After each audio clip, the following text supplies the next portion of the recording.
Hello. So I tried to.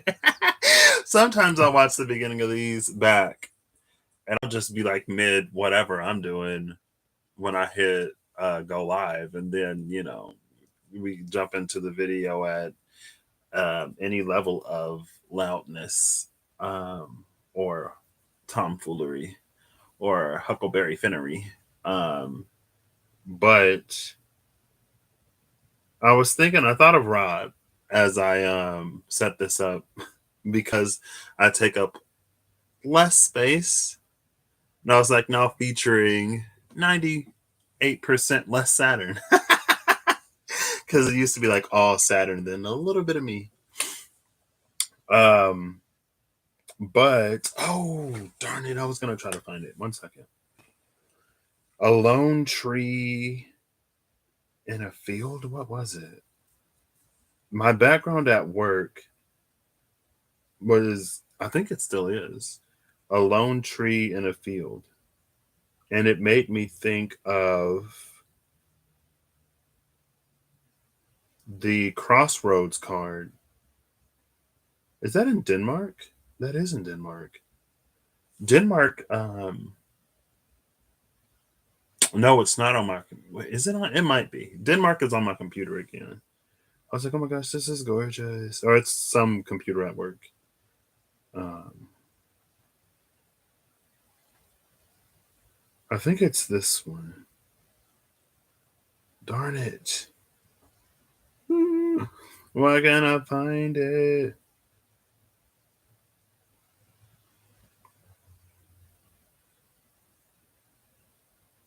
Oh, no, it's not this one. But anyway, it reminded me of the Crossroads card and the Mirror Truth Lenormand, but it wasn't a crossroads, it was a straight path to the tree. Um, no, I think it still is there because I looked at it today or yesterday. Is it this one? No, it's not this one. Um,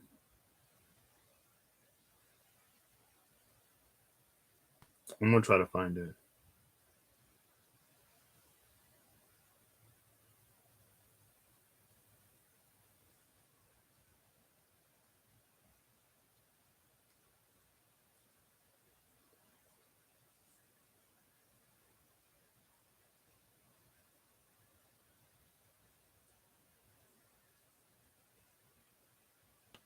One moment as I try to find this. Hey, Holly, how you doing?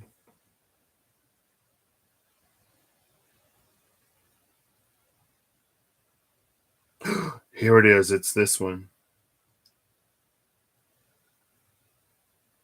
$499. Excuse me. Darn it. Here we go. Maybe. So this is the picture. That was my background. And it looks like the road goes right to the tree.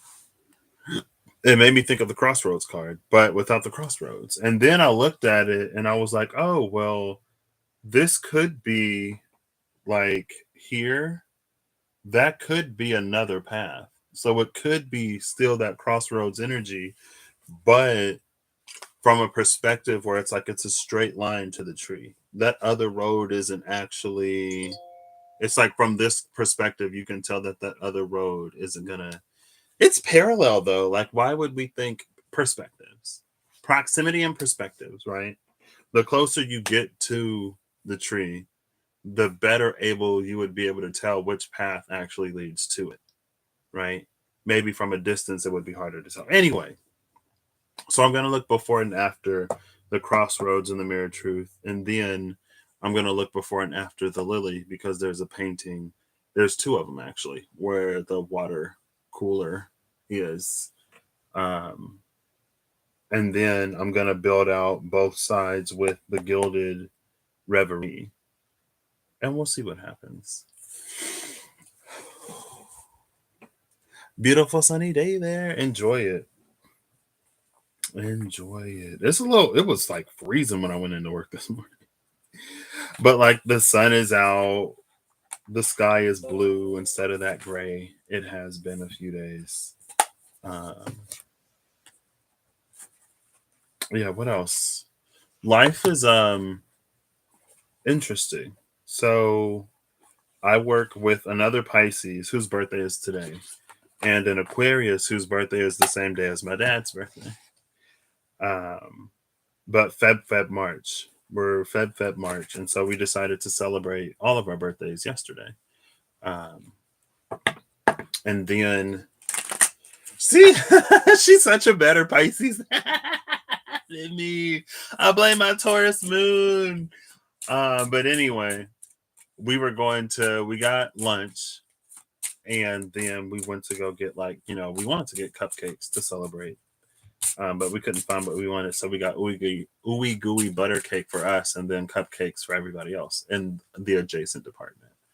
Um, and we went around and we were like, "It's our birthdays. Here's a cupcake." But and then even the day before that, I walked by that adjacent department, and they said something, and I was like, "This is happy place number 5 or something like that." And then I don't know, after the cupcakes, I just realized, not realized, I felt glad, happy. I felt happy that I decided to tough it out and to face fears, known and unknown, legitimate or not. I mean, because when it was a fear, I didn't know if it was legitimate, right? I was just afraid of it. It hadn't happened yet. And then all the not too great stuff with that one person I work with. And then I had a really deep conversation with someone at work too. And just like the whole day made me glad that I didn't give up and I didn't run away. So, yes, even though it will be ending at some point this year, I'm glad that I was able to work through my bye-bye wound. I'm glad I was able to recognize it because, like I said, when I was able to recognize it, like, oh, I know why I'm feeling kind of off. It's because of my bye-bye wound. My bye-bye wound is triggered. And then it was just like, I had a talk with self. I was like, because usually when my bye-bye wound is triggered, what I would do is, especially if I knew it was time to say goodbye, I would put distance between me and whoever, so that by the time when the time came, it wouldn't hurt as much or whatever.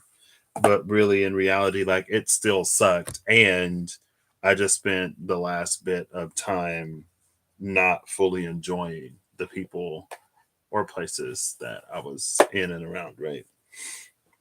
So I was like, I don't want to do that. I'm not going to do that. And I'm glad I didn't. Because it did come at a really, oh my gosh, my bye-bye wound was triggered. Because I had just started to get closer to the folks in the adjacent department. And then we got the announcement. And I was like, wow. Because when I was growing up, it was like whenever I would get really close to somebody, they would move away. And then time would pass and I would get close to somebody else. And within a year, they would move away. And it kept happening. That was part of the stoicism, isolation. That, oh, look, the child. Funny running into you here. I played a part of it. But yeah, I guess I can cross that. Oh, look, there's the Lily. That's what I'm looking for. The Lily and the child. Oh my gosh. The Lily and the Crossroads. These are the two cards I was looking for. um so I guess I'm not gonna shuffle this because they just popped out. And I guess I'm not going to have a before. I'll just take the card after. The mice 23, which is interesting because here's the 22. With the dog 18. There's that 18 energy again. This dog reminds me of Phanuel, Angel of Truth. Um, the entry for Phanuel, Angel of Truth. And the year two, I think, about, or I think it's in both.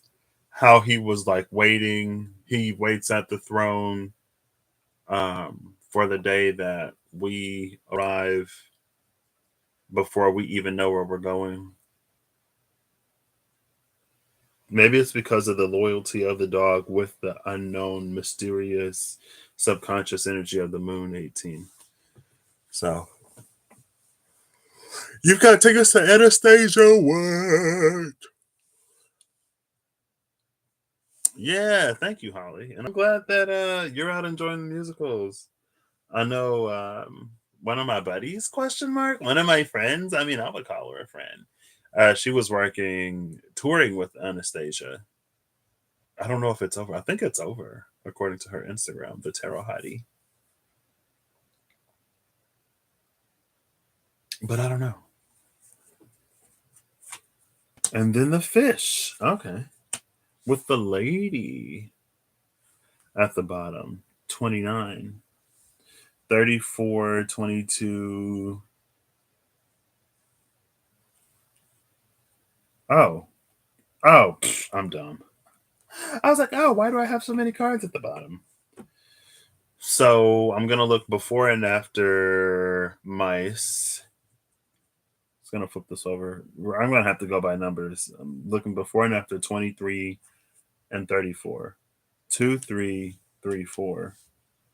That's interesting. Hold up. Okay, yeah.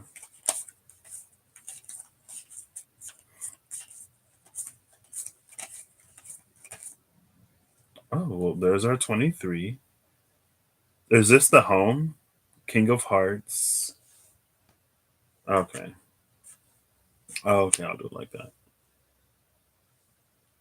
The home, King of Hearts, and there's our mice. And the cross. Six of Wands, which is interesting because, our Six of Clubs, which is Six of Wands energy, which is interesting because that came out at the Blade and the Luminous Warrior yesterday. Um, it was down here, the Six of Wands champion, and how when the three masculines got together, they received a mostly true prophecy. It just got a minor detail wrong. But when the three feminines came together, theoretically, they got it right because they each brought their own sort of vision rather than coming together to acquire one. Um, and I guess it's interesting too because it's on the side of the Lilly, but the thing with the crossroads, it's like from a different perspective, you can tell which road actually leads to the tree. Perspective and proximity both help. Sometimes it could be just proximity. Sometimes it can be just perspective. Sometimes it's a combination of the two of them, right?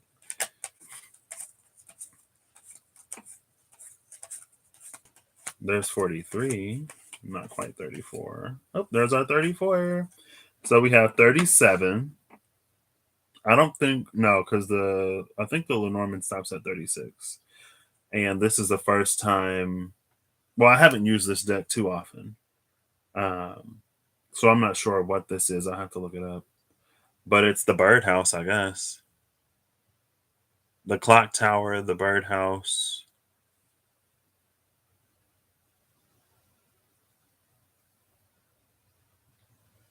Oh, it's like a cuckoo clock, but it's got a chickie. I'm a rooster. That looks like a little barn owl.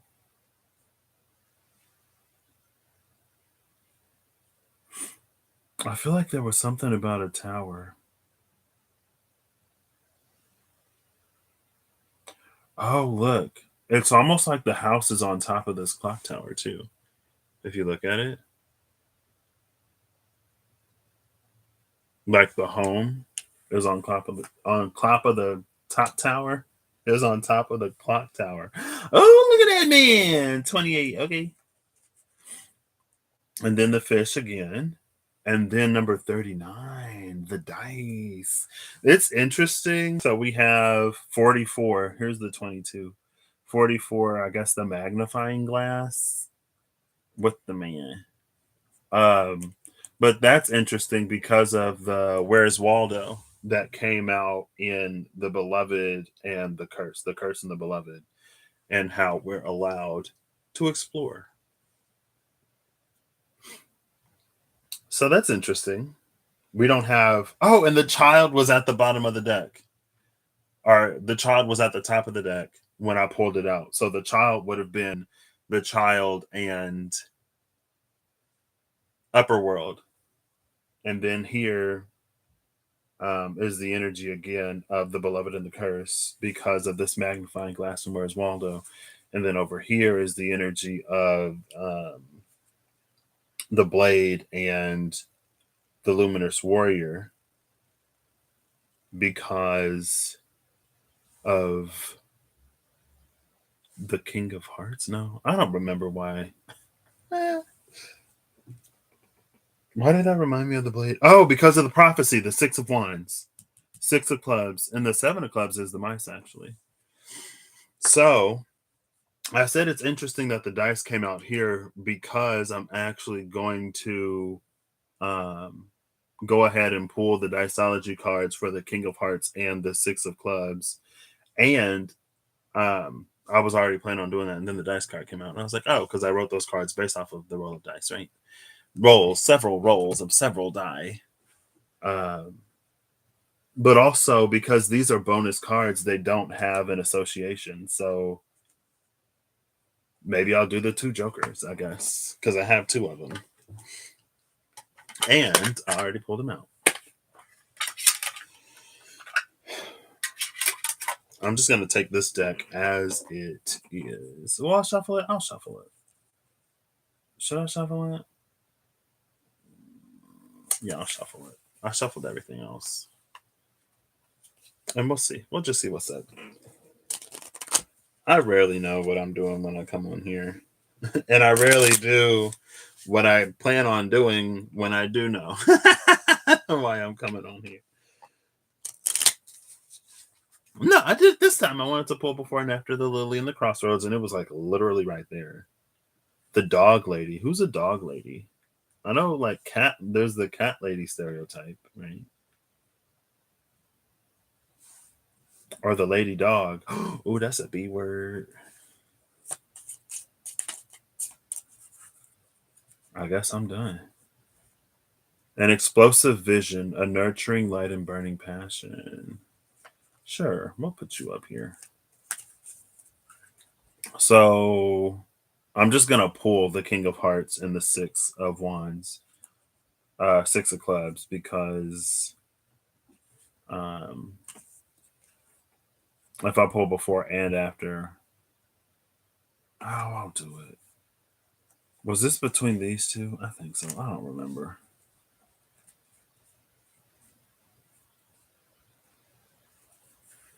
Oh, Queen of Clubs, King of Spades,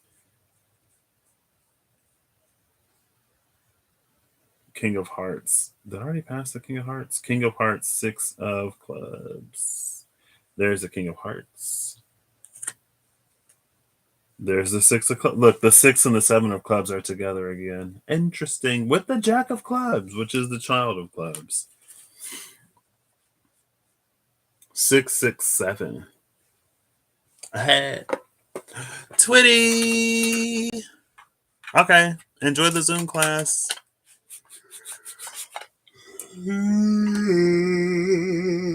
Excuse me. I'm the only thing I can do, Harley. Now I got a whole bunch of cards on the table.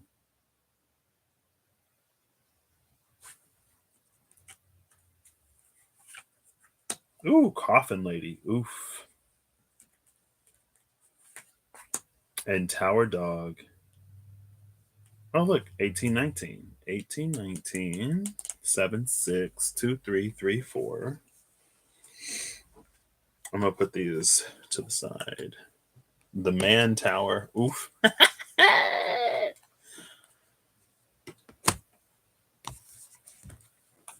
So what was that? 37 and 39. I just want to read those real quick. 37 is time,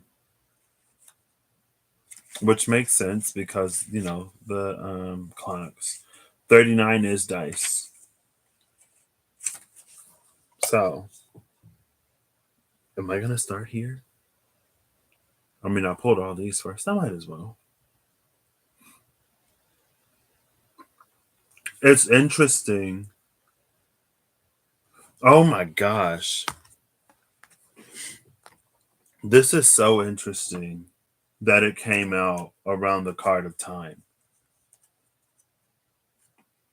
Oh, look, it's the ace and the two. What? I didn't even catch that. The ace of spades and the two of spades. So this Joker is prophetic dreams, inspired action, and tapping into the other side, which again, it's interesting because of these two. Tapping into the seed of all creation, understanding what predates all and things that must remain in the dark. It's interesting that we have the energy of understanding what predates all and time. And then a displacement replaced, unintended and unforeseen consequences, and a need for wisdom. But it's that displacement replaced.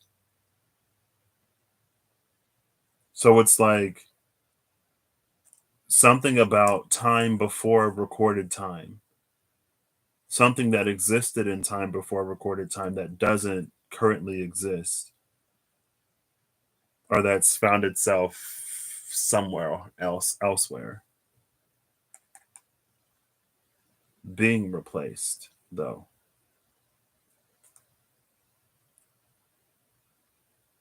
Almost like if there was a missing gear in this assembly somewhere, then on some level, time would have stopped.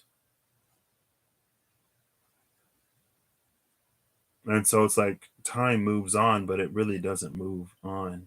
And that's interesting because I was before I left work on Friday, one of my coworkers was talking about Back to the Future Part 2, how they went to the year 2015 and we had like flying cars and all this other stuff. And what 2000, is it 2001 A Space Odyssey or whatever? Like all of this stuff that in the 60s and later, but not now, all of these like advancements and technologies that everyone put in all of the media predicting where we would be at that point in time. And it's like, well, we don't have most of the things that they said. We have cell phones and Wi-Fi. We ain't got flying cars. We ain't got, everybody ain't got a jetpack. We ain't teleporting places. We ain't just taking weekend trips to space, hanging out with the Martians or the Venusians. And so it's like almost like somewhere time stopped, even though it kept going.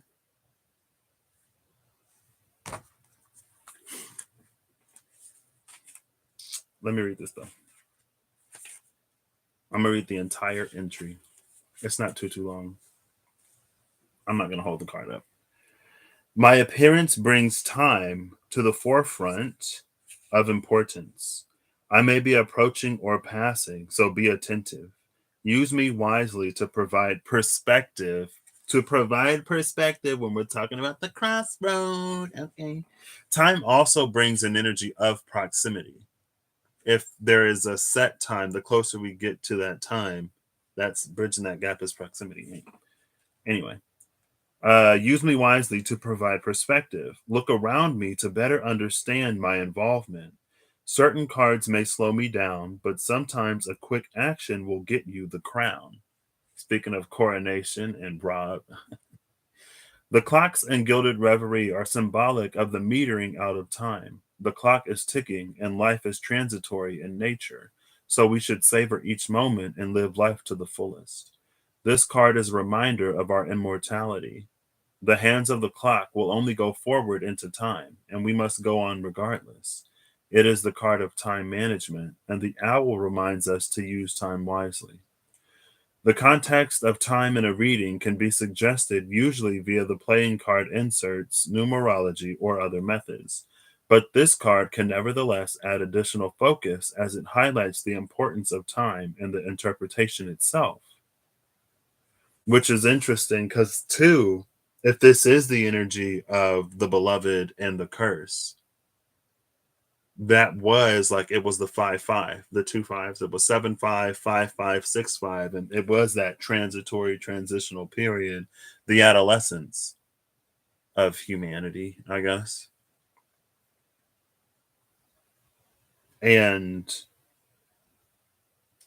what we learn about life in that time, what we learn about ourselves in that time, and what we then decide we want our lives to be, which is interesting because that it plays into a conversation, that deep conversation I had yesterday.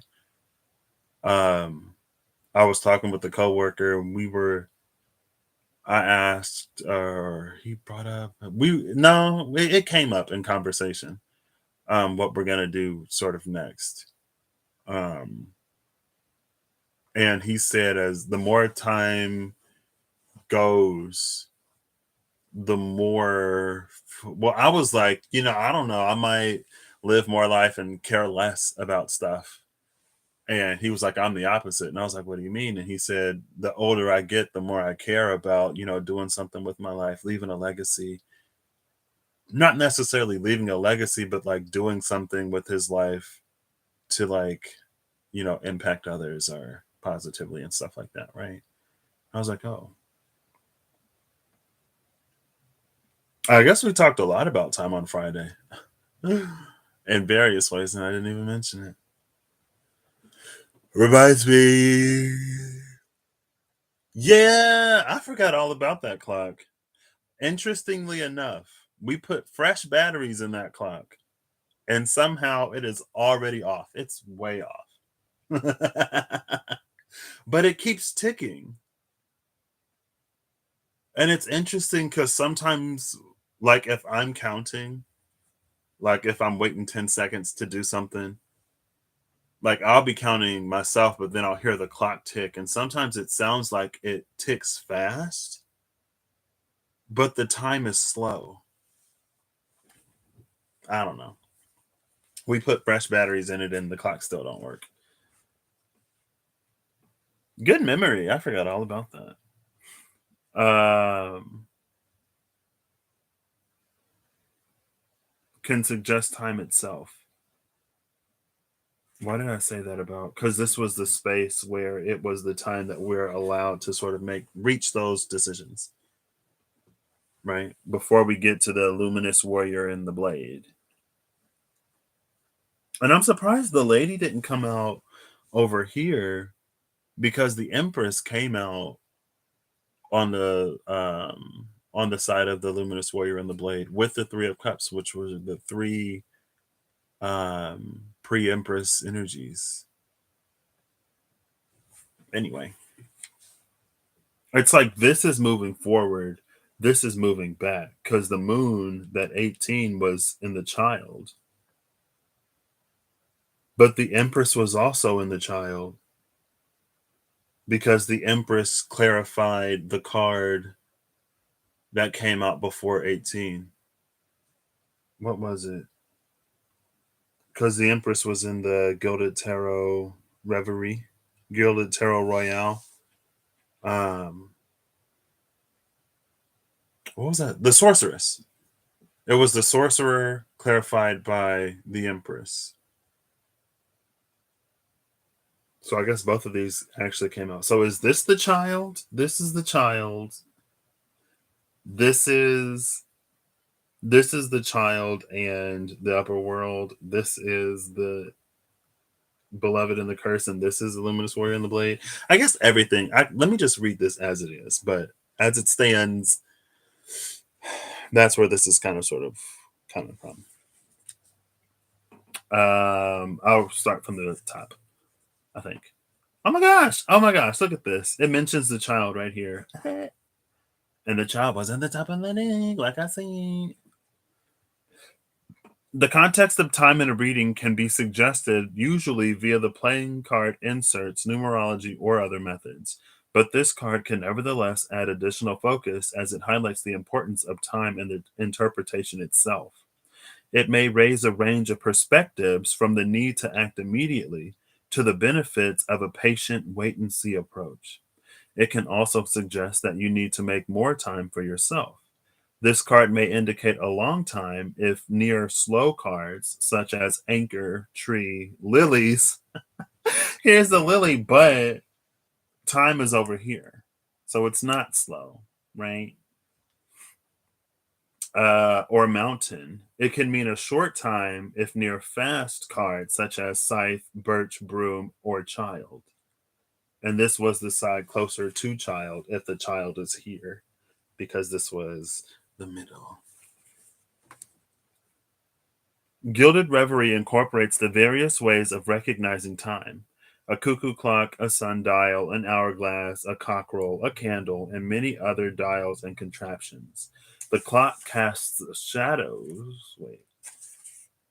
The clock casts shadows of time in the background, alluding to the notion that time waits for no man. It can be usually compared to the natural timekeepers of the sun and moon. Shadows of time is interesting. Shadows of time is interesting, especially with that a displacement replaced energy.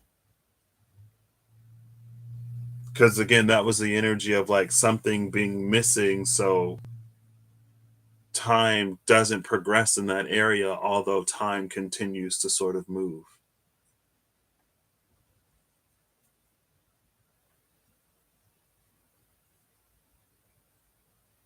There's a lot of connection here in time. And it also reminds me, I watched the latest episode of an anime yesterday. Um, and the dude talked about how humanity will eventually face extinction.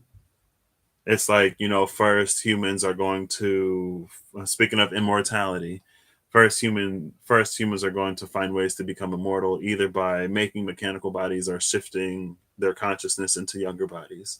And then they're going to live life until they get bored. And then the next thing after that is going to be time.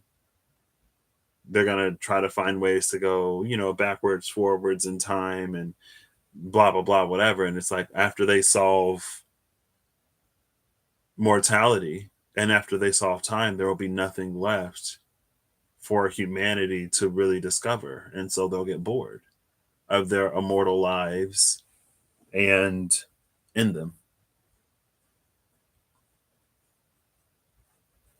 Now, I'm just saying that that's like a little sink.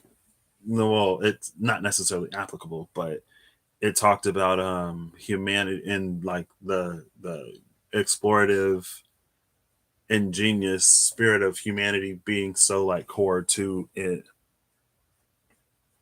and how fast science and technology can evolve. But again, I don't know where that fits because time is always present. I like that. Excuse me. But there is a connectedness here too. Tapping into the other side, tapping into the seed of all creation. Things that must remain in the dark with the energy of the shadows of time.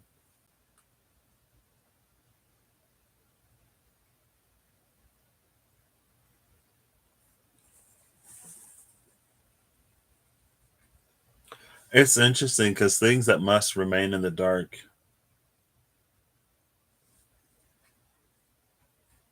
I feel like personally, I would struggle with this interpretation a little bit. But if I take the Patrick out of it, it almost reads as forgive and forget in a way of like we don't have to go back and revisit every grievance in humanity or every catastrophe, every genocide, every disaster.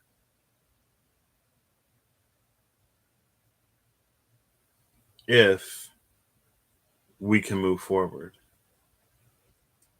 It's almost like as long as we're moving forward, as long as the present, the now, and the next are good, then there's no need to sort of like go back and revisit. It feels like going back is only helpful or useful or beneficial to elucidate something, to bring something to our awareness and our attention so that we can address it in the now. So we can put those missing cogs, those missing pieces of history back into place so we can understand the greater sort of picture to move things forward in a more equitable and fair and just way, more harmonious for all. And again, it's like if that movement and that correction is happening, there isn't necessarily a need to go back.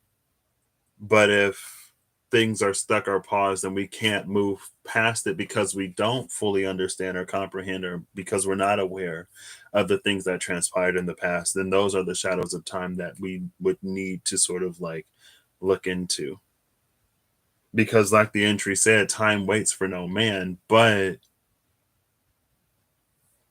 it's like we don't want to be a spore or a bud or a seed or a child for tens to hundreds to thousands to hundreds of thousands to maybe even millions of years. To still be stuck in infancy, but to be hundreds of years old.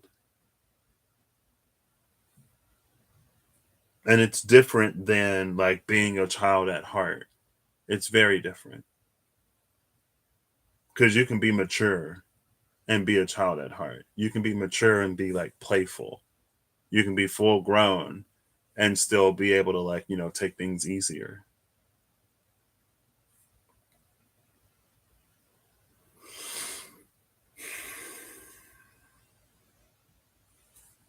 Oof.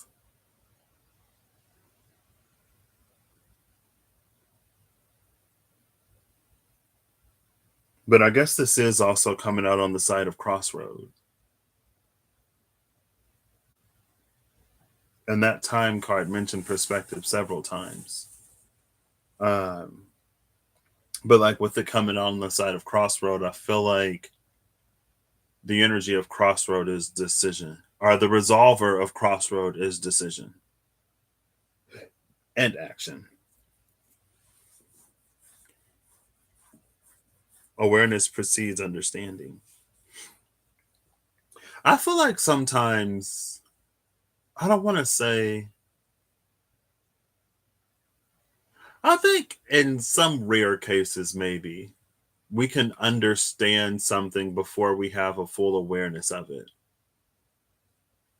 But maybe that's easier understood and easier coded to intuitive situations, when our intuition tells us something, or when something is naturally, um oh, what's that word, it's like intuitive. It's when it's not counterintuitive, then it's like we can find an understanding of like at least how something operates or works, or how to utilize something before we're aware of like the minutia and like the tiny details. And it's like this thing does this and it's connected to this thing that does this other thing.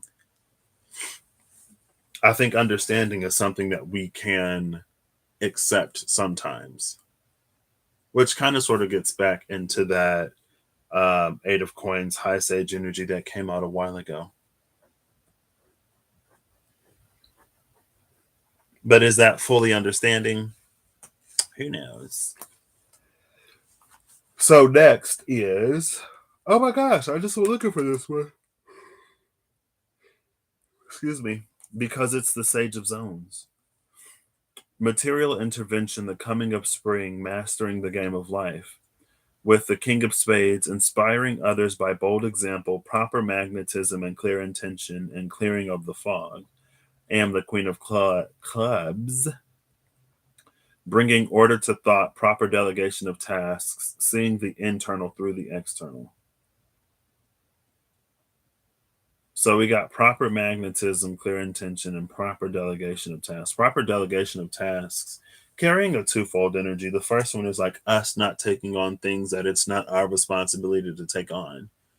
And second, it's us not putting on others things that it's not their responsibility to do for us or to do for someone else, right? It's proper all the way around. And then 39, the dice.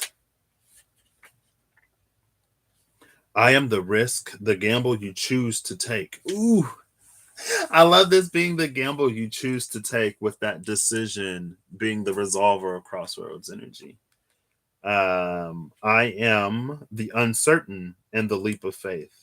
I offer the promise of future change. Going back to the energy again of somehow understanding can kind of sort of precede the awareness, but more in line of the Eight of Coins with that high sage that came out whenever I did that reading. That was a saponification spread. When I did the saponification spread, um, and again, that's the energy of like when we're intuitively led and guided to, that's this energy. That's where we don't have to get into the nitty gritty, where we don't have to get into the reeds, get into the mud, even though the mud, like no mud, no lotus, and the lotus, the jewel is in the lotus, but it's like, you can find a lotus. You don't necessarily have to dig through the mud to find a lotus seed, question mark. Anyway, that's the energy of when we're moving forward and we don't necessarily have to revisit the thing, because again of the awareness. As long as we're moving forward, as long as everything is resolved and healed, why does it matter if we know every single detail? You know what I mean? There's a time and a benefit, pros and cons to both. I offer the promise of future change. Possibly negative cards to my right will foretell ill fate, but positive cards will bring about a happy state. Are you feeling lucky? Well, are you? The two dice provide an element of chance and opportunity, of possibility, and a new element to be introduced into the situation. They signify randomness and a risk that one chooses to take, rather than the clover, which means discovered luck. The random outcome of the dice can either punish or reward and may influence the surrounding cards. The trustworthy dog. It's interesting that this card mentions this one and this card mentions this one. Anyway, the trustworthy dog is soon distracted from his duties by the rolling of dice nearby. That would indicate a fair weather friend. That would indicate a fair weather friend indeed. Alternatively, the dice card can indicate an attitude of playfulness as well as fun and games.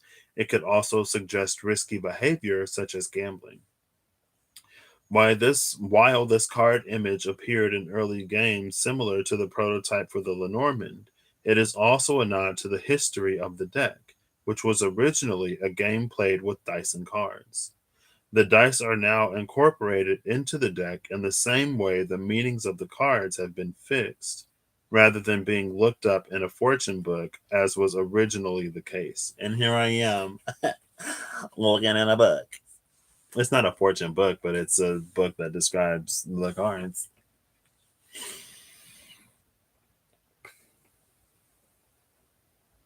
What I actually like the most about this, or what feels like it resonates the most, it's the risk, the gamble that we choose to take, the uncertain and the leap of faith. Because in the fish, two of the fish are looking in the past direction.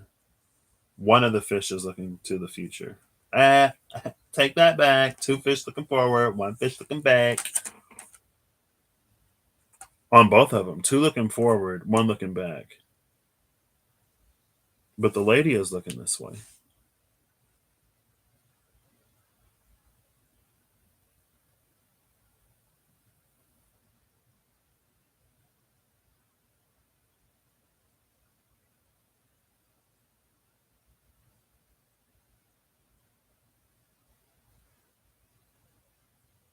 Mm. I feel like, because what I was going to say is that it feels like the risk energy is when everything tends to go back, when everything tends to the past. It's the one that chooses to move forward. But it's actually the reverse. Everything is tending to move forward, but the one is going back. which is also interesting because of that forgive and forget up here. But the forgive and forget also came with the caveat of if the understanding isn't there, then there needs to be awareness. If it's not something that we can naturally understand, if it's not intuitively understood because the way that it appears more closely aligns to the way that it is in reality or in truth. If it appears as it truly is, then that is something that is like easily understood and it's intuitive. If it appears counter to its truth, then that's counterintuitive. And if there's an abundance of like counterintuitive pieces of the puzzle, then it can be very easy to assemble it in one way, to run with it, but to have at the beginning, before the beginning, a deep, a deeply rooted misconception or a deeply rooted misunderstanding, which is why then we would have to go back to correct the thing before we can move forward.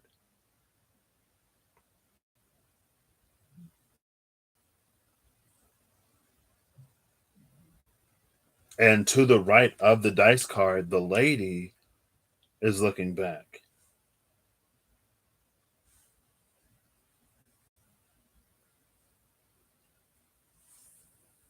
And sometimes we do have to go back to move forward. Um, not well, those who don't learn from their history are doomed to repeat it. Maybe that's it. It's forgive and forget, but those who don't learn from their histories are doomed to repeat it.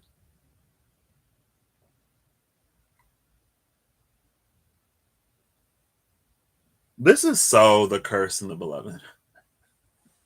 This is that Seven of Cups energy that was down there with whatever it came out with, where it's like we're allowed to believe, we're allowed to think, we're allowed to trust in whatever because that's our right.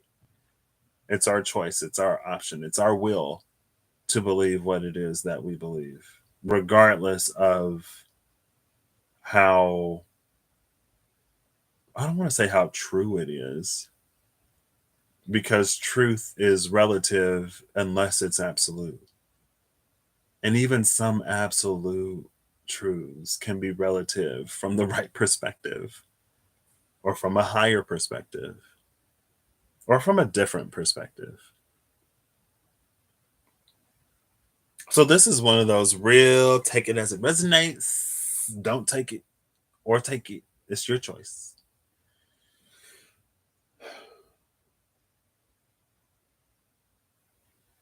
And maybe that's the thing about time, too, is that we're so eager to move forward. We're so quick to gloss over or disregard things in the past. Speaking of all those nasty things that happened in the history of humanity, so quick to be like, well, get over it. It happened a long time ago, that we don't actually address the roots of the issue. And that's the one thing about this Crossroads card. We actually see it in this deck. The roots, some of the roots, not all of them. The roots are exposed. Can you tell? Can you see the exposed roots like coming off the side of the hill?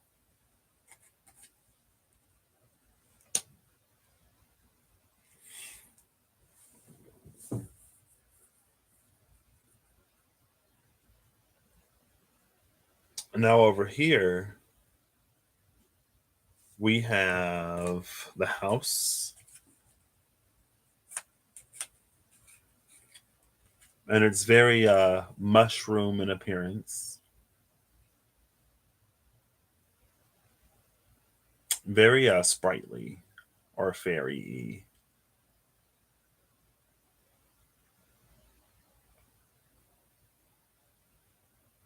It's interesting. The gate is open, but the door is closed, and all of the shutters around the windows are open. The gate is open, the shutters are open, but the door is closed. It's interesting that it's so welcoming and inviting in these ways, but entry, the primary point of entry, unless you're going in through a window or there's a secret staircase to the basement on the backside or the side, the point of entry is closed off, even though it reads as so welcoming in so many other ways. What's that about?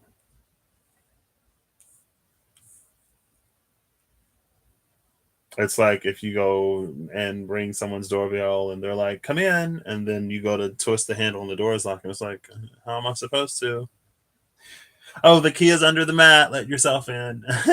Is the key under the mat? I don't know. This would be the under the mat energy. And under the mat is the cross. So a cross as a cross can indicate like a blockage. The cross and the crossroad. What? Lily and the lady. What? Lily could be a lady's name. Lily is several ladies' names, actually. In fact, um, I don't know many of them personally, but I know that there are many Lilies out there.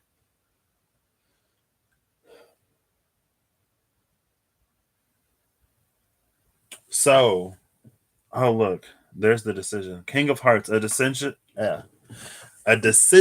that once made cannot be rescinded. A wise king who settles an impossible dispute, and operating in divine order. Flanked by the energy that we send out is the energy that we receive. The future is born in the heart, and taking the plunge into an ice cold tank, dissolution of the self, integration and separation.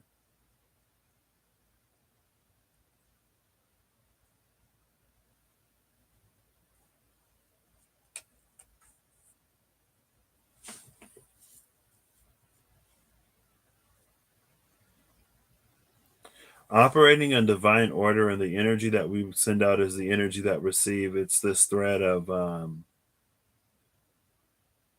it's a thread of like if we do the right things in the right way, then naturally things will open up to us. Operating in divine order, especially, and the energy that we send out is the energy that we receive, especially, talks about how we go about fulfilling our desires, dreams, goals, wishes, and things like that. Because the method, the way that we take is the same road that the rewards will travel down to meet us. Taking the plunge into an ice cold tank, dissolution of the self, integration and separation. This is all about separating out our light and shadow from lights and shadows projected onto us from lights and shadows expected of us. And lights and shadows, it could be like a light that's projected is like, let's say that you're, I don't know, everyone's like, oh my gosh, you're so smart, or oh my gosh, you're so pretty, oh my gosh, you're so beautiful, oh my gosh, you're so kind. And so it's almost like there's an opportunity for us to, if we receive a particular praise, to overly conflate that with our sense of self in a way, to the point where it's like we can overly identify with that one particular thing so much that we don't allow ourselves the opportunity to discover all of the other things that we have to appreciate about ourselves. And it's not too bad until it's questioned.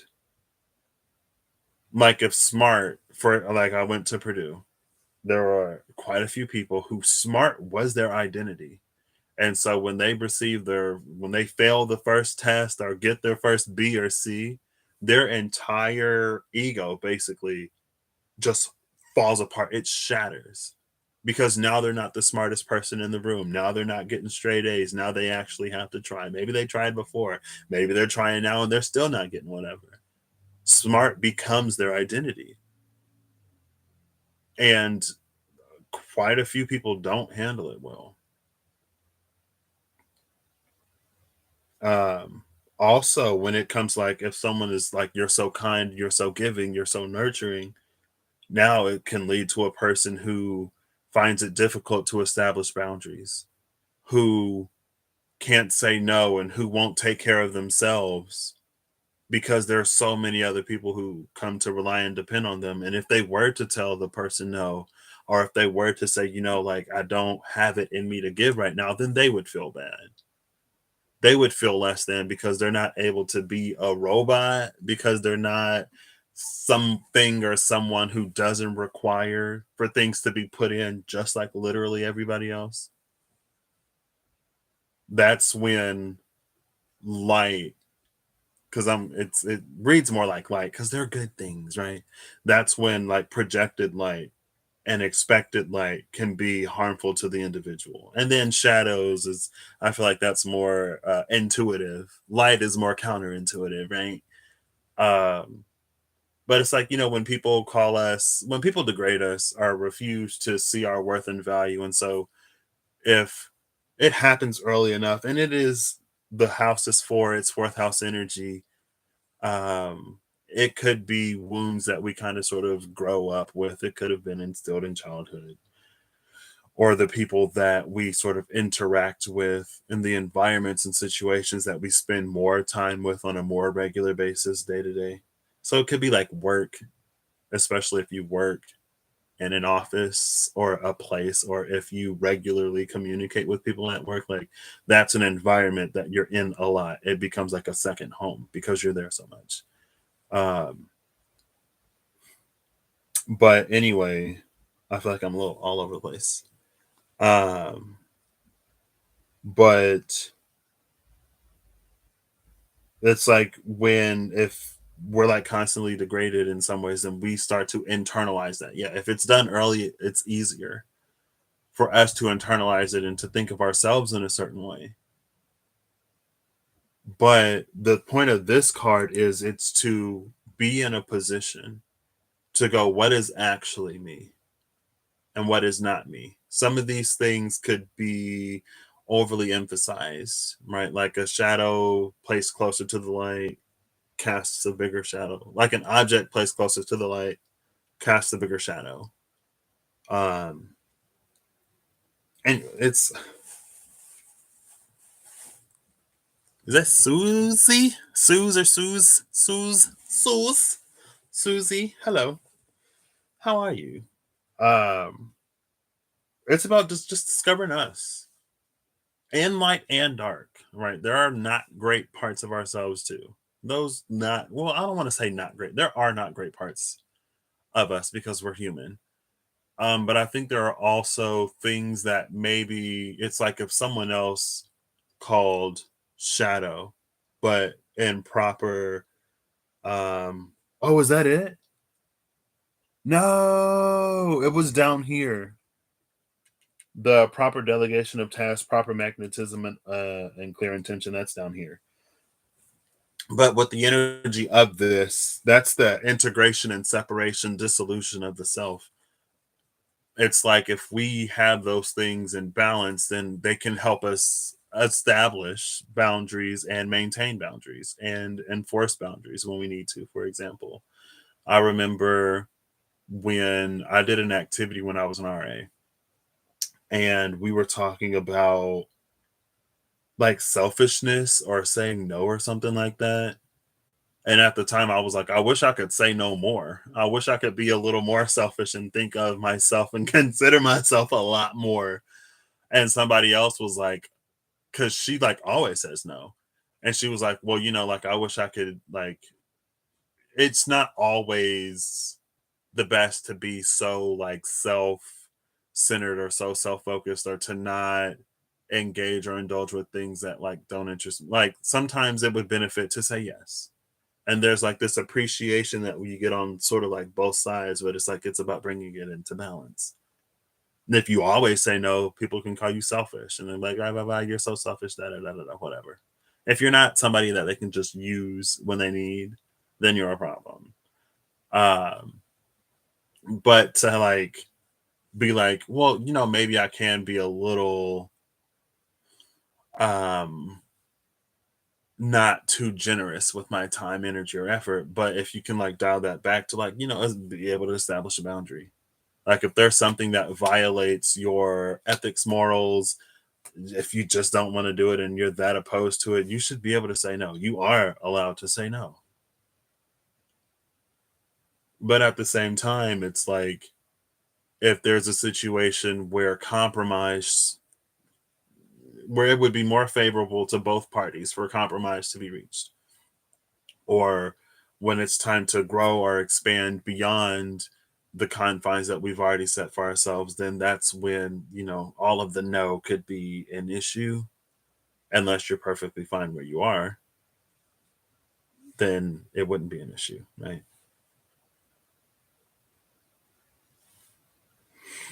So that's the energy here. And it precedes this decision making, it precedes that divine, not it precedes the like the order in which things could be done to maximize the possibility that a certain reaction occurs. um I think altogether this is about, it's very much like having our house in order in terms of, I want to say like shadow work, because it's the easiest, most general catch all term to define all of that, like seeing the truth of who we are, learning the truth of who we are, releasing the things that are projected and expected. Maybe if we desire to take on some of what was projected or expected, or if we can use it, temperance, alchemize it, balance it in a way to again maybe help us establish healthier boundaries, or to make us more of something else, so that our I don't want to say skill list, our ability to interact and engage with the world at large is either more comprehensive, like we can do more things, or where it's where we don't compromise ourselves as much, so we can show up in a situation but still like honor the self. We're not doormats. That's the easiest way to say it, I guess. um like that occurs, and then with that cleaner house, with that healthier self, now we're making choices and decisions from that place, rather than making choices and decisions based upon what's expected, based upon what's projected, based upon what we always do, based upon how things always play out and how they always happen. And it feels like in that, because this wisdom, and Rob talked about it, I'm pretty sure it was Rob in one of his videos recently when he talked about King Solomon and splitting the baby. Maybe it was for, I don't know. Maybe it was for Pisces in that last reading when he was talking about wise old man, wise old sage energy with Odin and Merlin and King Solomon. Maybe not. I don't remember. But I'm pretty sure it was Rob. Um, but it's like we can encounter these situations where there's seemingly no right answer, or seemingly no way to satisfy everybody, or it again, it's what, a seemingly impossible, a wise king who settles an impossible dispute. But with the house clean, it feels like it makes it easier to pick up on the detail or the line or the property that will, my throat is so dry. My throat ain't been this dry since that one video I did that one time. Also recently. And my water isn't filled up. In Germanic mythology, the flower was associated with the purity of the goddess Ostara, a virgin known for humility. Ooh. Ooh.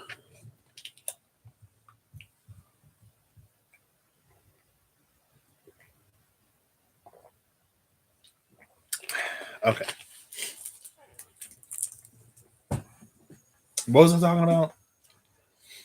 Oh, the thread, the detail, the property to solve the problem. It's almost like it's the solution that only the calm mind can see. But I personally wouldn't say that it's that, because I think sometimes it's like, again, that's why it's the King of Hearts. It's because emotion and feeling is important. It seems like nowadays it's like the less emotional you are in a situation, or the and I guess we could talk about the shadows of time, but we don't have to talk about the shadows of time. We don't have to go there. No chili peppers today. Yet. I'm not gonna say today. And maybe there's already, I don't think there's been anyway. It was because the thing that solved that issue was the love of a mother. Now you could say a King of Swords energy will understand that a mother would rather their baby be with someone else than like die. So the real mother, the one who isn't being nasty and spiteful or whatever, the one who actually holds this feeling, or the one with enough sense to at least pretend like they do, um, would rather the baby be given to the other mother, right? But there's something about how the feeling and the emotion also needs to be a part of the decision making process. It's not always head over heart, it's not always heart over head, which is, again, it plays into the energy of the seven with the dissolution and separation and the reintegration, with understanding ourselves fully and completely. And that's another synchronicity to the same conversation about time and the extinction of humanity that I saw in that episode, like yesterday, that was up here, down here, wherever it was over here. It had to be about time. It was up here because that was about time. Um, and it's the King of Hearts and the Ace of Hearts with the Seven of Swords. I think, and that can also be an energy of like, feelings and emotions have led a lot of people to do things that they wouldn't have necessarily done if those feelings and emotions weren't there. So could somebody be like, if you felt less, if you were more stone than person, you wouldn't have been in this predicament. You wouldn't have been in this situation. And we had a thing, I was recently, um, there was a conversation about active listening recently, and somebody made a comment about like, if you get emotional when something is like, I hate when people do that. And I feel like it is a sign of privilege to be in a situation where you can be unimpacted, where you can be less impacted, where you don't have to care because you're not affected. And then someone else who is affected, whose livelihood, whose family, whose whatever's on the other side, who, when it's like, of course they're getting emotional, but for them to be completely disregarded, for their entire statement or argument to fall apart just because of emotion, it's what keeps those who are unaffected. And it's what keeps us playing out the same things over and over and over again, because the person on the other side can't be compassionate enough or understanding enough to be like, the person who's being affected by this, yeah, maybe they're emotional because they're going to lose their job and now they can't feed their family, or because their family's just been like torn apart because they've just been invaded and like all this. It's like, oh, you're getting emotional. You're not making any sense. We're moving on. It's like, really? And y'all wonder why the waters of humanity are like bone dry. Besides people that look like you, we can care about people that look like us, that sound like us, that have the same lives that we do. When it's, oh, that could be me. Oh my gosh, that could be my family. Now it matters. But when it's somebody else's family, send no chili pepper. It's fine. It's just like, I don't, it's like, as a person, even if I'm not personally affected by something, like if someone's like, if they get emotional because it's something they're going through, it's like, how much of,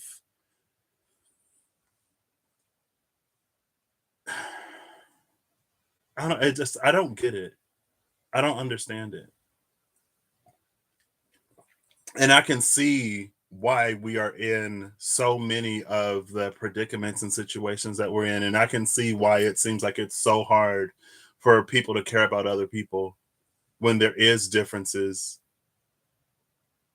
and for us to make any real like solid progress and movement. I can see why. And there'll be people who think they're so big-hearted and so everything, but they can so easily disregard and brush away. It's just like, okay, well, that's how we stay here. And that's part of what I actually found. I think it was last week when I was like, I saw some stuff on the internet that made me feel some type of way, because it's like with everything going on in Ukraine, it's like those are Europeans. Like when this happens to Europeans, it's a problem. We should step in, we should do something. And it's like it was talking about all the countries who are like making exceptions to their laws and who aren't doing participating in practices when it comes to Ukrainian refugees that other refugees from other nations and countries have to suffer through because they are less European. And it's like, yeah, should they be in this situation? No, but it's so obvious that it's like when the response is what the response is, and when certain people are forced to suffer through certain, just like inhumanities where it makes them like less of a person. Meanwhile, it's someone else, and it's like, yeah, it was like it was some country where like people from certain countries had to like forfeit their like jewelry or like any like family heirlooms, anything of worth or value, they would have to forfeit. But there was an exception for the people coming from Ukraine. They got to keep everything. And it's like, well, maybe we shouldn't be doing this to anybody. And I don't think in any time that we necessarily get that revelation and realization that, like, hey, like, we're not doing this to them. Maybe we shouldn't do it to anybody. But again, in the minds and the hearts of humanity, that connection is never made. It's like maybe that's the displacement. Like we don't put two and two together. Like if I'll treat this person with this level of decency and respect and humanity because they're human, maybe I should treat everybody like that. But we don't have it's like it's so just it's like it never even becomes a thought. It's wild. But anyway, it's a lot of people. And again, I feel like it's not bad people. It's just that the world has been turning and turning and turning and turning in such a way for so many years that it never even crosses a person's mind, that they never even stop to think or consider. And in a lot of ways, it was intentional. And in a lot of ways, we continue to buy into it, which is, again, sometimes that's why we have to go back. That's why we have to be made aware of these things to fully understand how they impact our choices, decisions, how we like show care and kindness and compassion to one another on such a subtle base foundational level. And it's, again, it's like it doesn't make you a bad person, like no. And it's not necessarily about bad people. It's just like that thought never happens. How we can so quickly just completely disregard someone because they're emotional, because they're impacted, because they're affected, because they care. It's wild. But again, that was a lot of the selfishness that from nations to neighbors to individuals within the same family. When we get and meet our own needs, when we make our wallets fatter and our lands richer and more prosperous and our economies grow at the cost of others, then it's like, would you expect people to be able to care about people? Would you expect anything different when on almost every level it's like, screw everybody else, I got to do what I got to do for me and for mine? And that's part, again, that's part of what needs to change. And that was it down here or was it up here? The road that you take to get something is the same road that those things will take to find you. And I remember I was in a class and someone was like, yeah, but if we were alive in the 1400s, whenever all of that colonization was happening, it's like, well, they needed resources, so that's why they went out and they colonized these places. We wouldn't understand because time is different now. And I'm like, Okay. Say you don't care without telling me you don't care. But it's like I don't. There's like there has to be a line somewhere, and I feel like we live in a world with the absence of a lot of lines. The world wouldn't be what the world is if there were lines. You know what I mean? Like we wouldn't like it would be so different in so many ways if that compassion, if the kindness, if the heart of humanity was alive and beating, if the waters were like there, like it would be a different world. And again, I'm not saying that those people, it's like the point isn't that like what's happening isn't like an atrocity and that like it shouldn't be happening, because it's never to take away from the suffering that anyone is going through, but it is to expand our compassion and to expand our implicit biases and prejudices. And again, it's like it's no fault of anyone currently living. It's how the world is. It's like we see it could be neighbors fighting. It's the mentality that we sort of just like grow up under because it's survival of the fittest. But we get a lot further, a lot faster if we work together. And maybe that's the energy that kept coming out in the Three of Cups and the Starman Tarot, where it's like three heads are better than one. But when every person at the table is in it for themselves, then how many heads is that really? I don't know. Anyway, I said, "Oh, we're not gonna get chili pepper," and then I literally went all the way into it. I didn't even get all the way in. I went enough into it. Let's move on. Let's move on.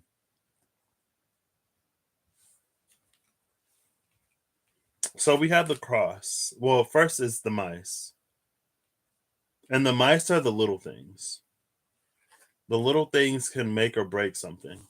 I think it's all about like it's not the big things. It's not excuse me, it's not so easily recognizable. Now the little things could be like that's the thing that we're more aware of when that integration, separation, dissolution, recoagulation. Raya, what's up? It's fine. You could have totally interrupted it. You could have totally interrupted. It's fine. Everything's got a moral. If only you can find it. Lewis Carroll, Alice in Wonderland. What? I actually saw, I think, the Alice in Wonderland tarot. Was that in an email? Were they like, hey, you might like this? I don't think Amazon's ever emailed me and been like, hey, you may be interested in this tarot deck. I haven't recently though. I don't even know what the deck was. I didn't open the email. How are you today? But the mice, it's the little things. And again, it's like it's the little thing that King Solomon used to settle that seemingly impossible argument. But I think it's also an accumulation of little things that can really like it's almost like if there's a manuscript or a paper and they're like coffee stains around here, there's a food stain there, and it's like the stains are so inconveniently placed on the page that it reads completely different.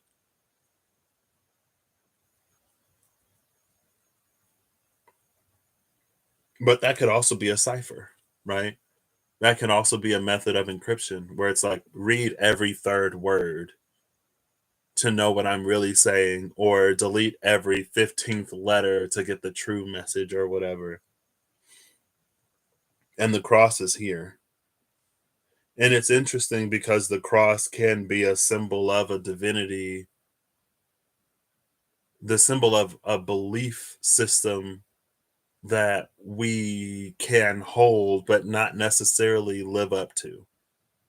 Or it's like our lives don't our lives only reflect it to a certain degree.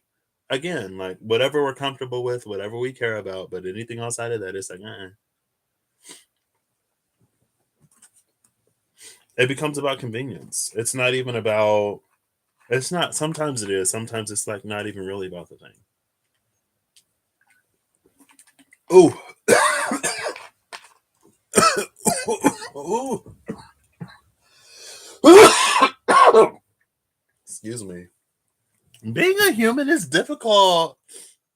Why do I like eat slash drink and breathe through the same orifice?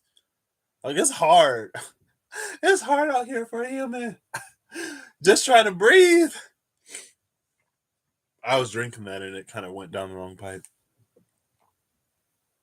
You got snow today. We got snow yesterday, but it was all melted by today, even though it was still freezing. I was like going into work and my hands started to like get so cold. I'm like, oh my gosh. Oh, ooh, ooh. The seven of clubs, a purifying light. A purifying light, a renewed mind, in a moment of timelessness with the cries. I love that. And it's interesting that we have a moment of timelessness here when time is up here. So there's some like crisscrossy, across the board referential sort of things. Oh, this is the card, the Leaf Continentetti. That's the one I mentioned yesterday, but I was like, I'm not gonna go looking for it. Or the day before yesterday. That was the Seven of Pentacles. Because there was like this tree that was growing, but the cliffside was bigger. And that's why it felt like a Leaf Continentetti, because it's like it grows and grows and grows and grows and grows until it like breaches. First it had to breach the earth, then it has to like get taller than that thing so it can get more light. But how does it? That was the question. That was like, how is it growing? Like, how did it get this big if there's no water? It's because the roots had tapped into the had like broken a water table or something like that. I don't know. A shift in the wind, a leaf caught in an eddy, the birth of a new language, and then the Jack of Clubs, the internal invited to the external, inner secret revealed, cognition illuminated. I love that cognition illuminated after all of this up here. Love it.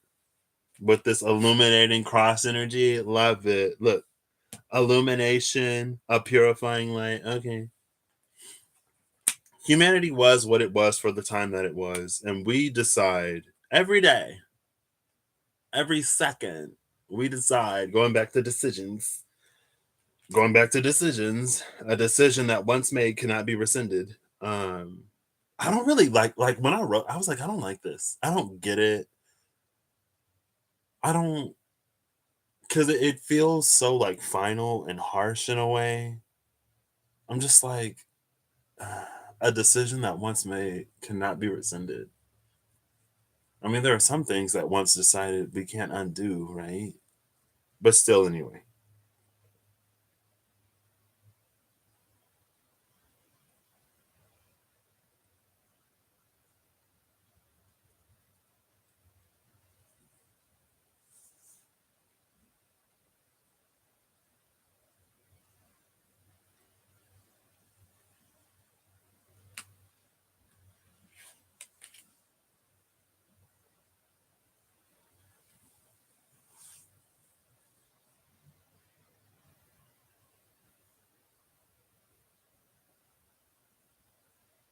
This it feels silent, and I feel like I want to leave it that way. And it's also because the moon dog, Phanuel, angel of truth, energy. Do I have that? Not here, but I do have it here.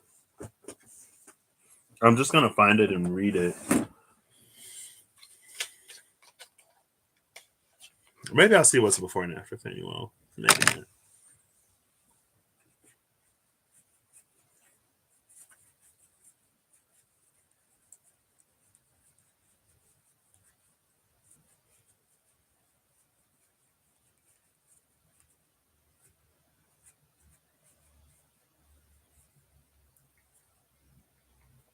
This most patient attendant will wait for your arrival.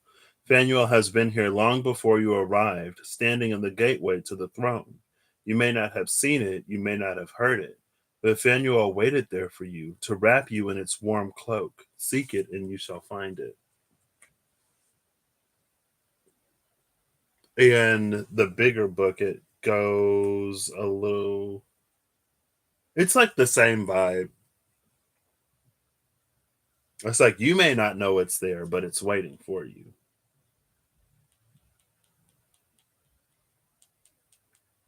And that's the thing. It's like maybe that goes back to the dice. And it's like take the gamble, take the risk. Um, because there's a home here. And Hachko Energy came out recently. I was like, oh, this is like Hachko. Because it's like the dog's been there for so long that the house is starting to like fall apart in the dog card, but then there's the home right there. See the home and the dog card? That's how long the dog's been waiting. Homes can be rebuilt. They can be renovated and remodeled and stuff like that. But it's also interesting because I said with this, there was Cancerian energy, right? Because of the fourth house, because it's the home Cancer. And then here's Muriel, the angel of Cancer, right behind Phanuel, the angel of truth. The face we show on the outside and who we are inside is always different, going back to the seven of spades energy. That shell we build over our hearts exists to gird us against the barbs of the world. As we grow, that shell hardens, but the need to let others past it becomes equally as valuable. The essence of this sign is not only a shield that holds harm at bay, but it is also the warmth that brings life and healing into our lives. Muriel is the protector of our deepest truths and the caregiver of our innermost selves. There's the angel of Cancer. Who was before Phanuel? Lilly, angel of the night. A fleeting spirit who dances across the sky, Leliel is beautiful but aloof. The night passes whether we are lost to sleep or staring out over the darkened sky. It shows to us that for everything we see, there are 1,000 things left unseen. What you are witnessing is only ever a small glimmer of what is truly there. And I'll take this for me, I'm going to allow that is going to be allow the world to be rewritten. See that humanity isn't what it was and that people aren't who they used to be, and that in so many ways it's like what all of those shadows of time are being like brought to the light. You know, what we weren't talking about because of whatever reason, what was allowed to be for all of the other, other reasons or some of the same reasons. It's like those conversations are happening now, and like Holly alluded to, um conversation. It's like early in the however many step process to resolution because we didn't just get it. I guess we're like, maybe we shouldn't just like treat people like this. Maybe we shouldn't just automatically assume these things about certain people and like treat them a certain way because of those assumptions, because of the comfortability that it provides to us. Maybe we shouldn't be so blinded, but there's so much that is intentionally not seen. It's like we see it, but we pretend to not see it.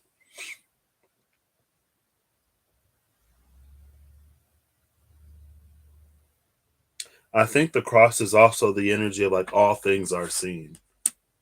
Nothing goes without being witnessed. But for all of that, it doesn't feel like judgment. It's not reading Judgment Day.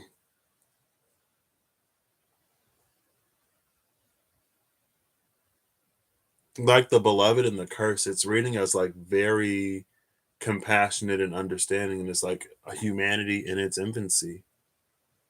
People as like even as fully grown people, there's still so much that won't be like known or understood or comprehended because without something or someone to show us that there are lives outside of the ones that we live, that there are truths outside of the ones that we know, how would we know?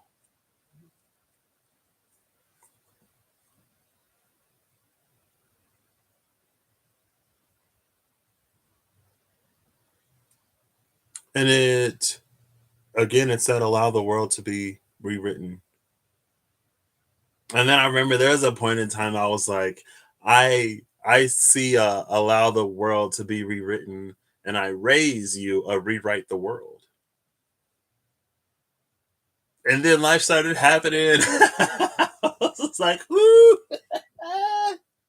There were choices and decisions that I had to make. Like I said earlier in the video, and I'm glad I did it. I'm glad I didn't allow fear and the unknown and everything else to get me to quit or walk away or run away or to do whatever. Because I really, really, really like where I am. Even knowing and understanding that it's not, that it's only temporary and that there will be something that comes next. I can enjoy it for now.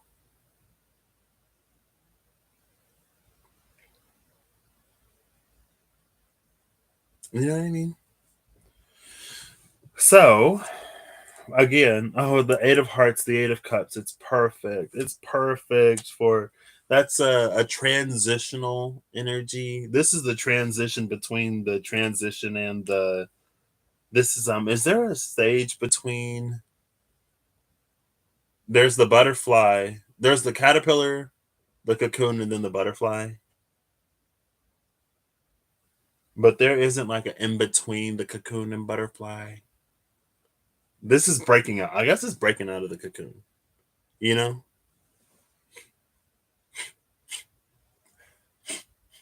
I'm smelling a food smell that doesn't smell good. It's not appetizing. It's fine. It's not that it smells like a food that some people like. It's just a food that I don't like. And it's not Long John Silver's, but I guess if we go back to the teach a man to fish, right? Oh, there it is. There's the King of Diamonds. This is this card, it's the fish. Because I saw the King of Hearts and the King of Spades, and I was like, I wonder if that king is on the table. It was on the table, it was face down. A bell that brings the physical and intangible into harmony as it pulses out into the universe, collision or cohesion. Two of Hearts being between worlds, a vision brought to life, choices that require foresight and communication.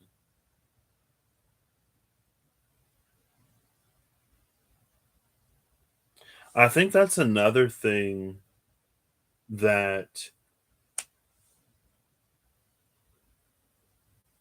that's a gift of Uranus. Is that a gift of Uranus and Taurus? Is that like a like secret Loki on the side? Didn't necessarily expect this because the internet, social media is it can be Aquarian because it's the internet and social media. And Uranus right now is in Taurus, and so it's almost like it's the power of the internet and social media to shift fixed things in the world to shift it.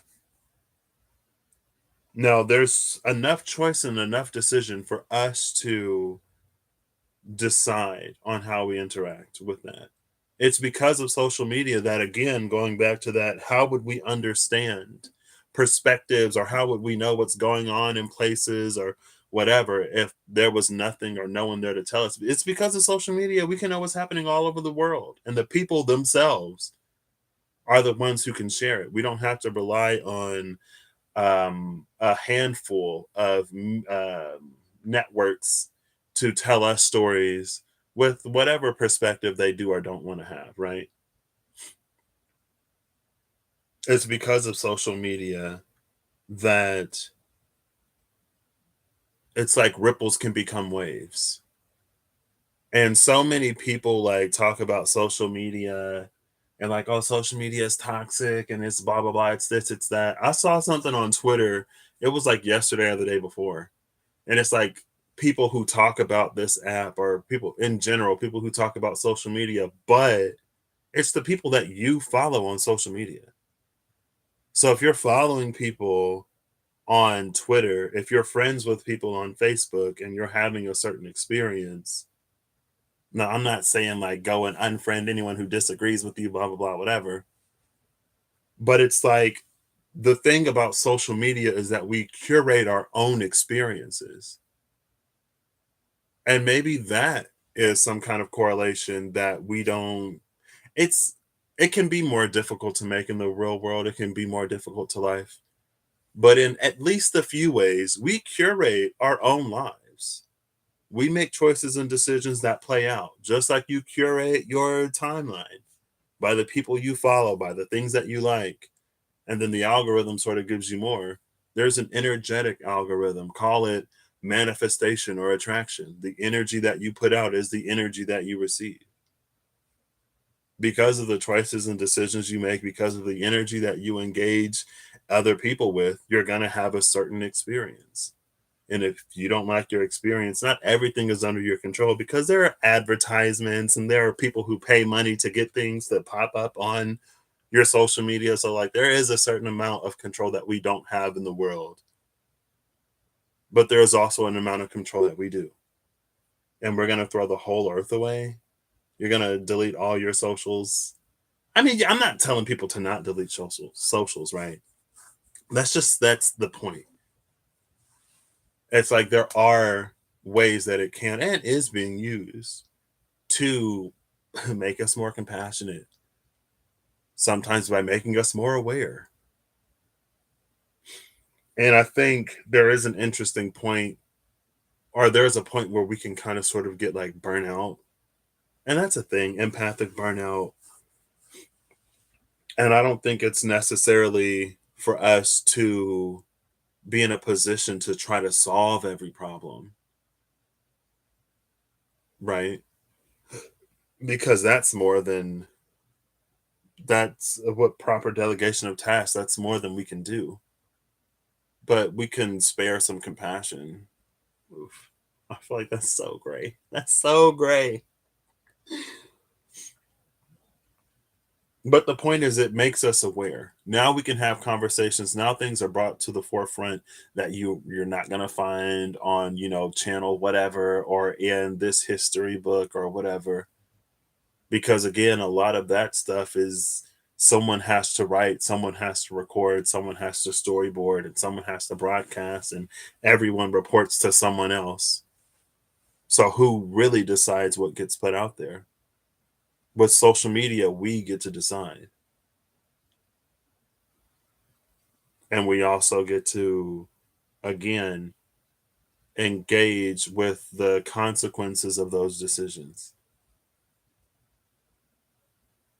And we get to make different, like, we get to make follow up decisions, right?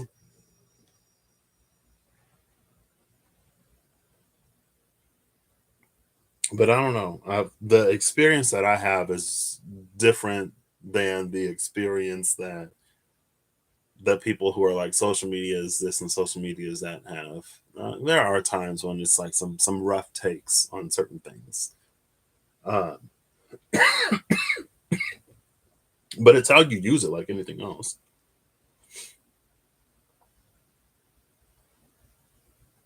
But also at the same time, again, it feels like it just makes the seven of spades energy just shine more. Like, know who you are.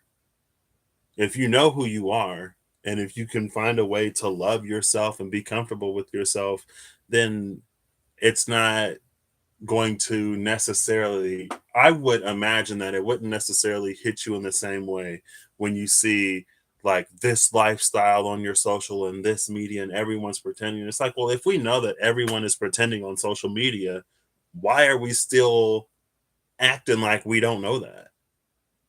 You know what I mean? Like, if we know that the models don't even look like in real life what the pictures look like, then why are you feeling some type of way about yourself?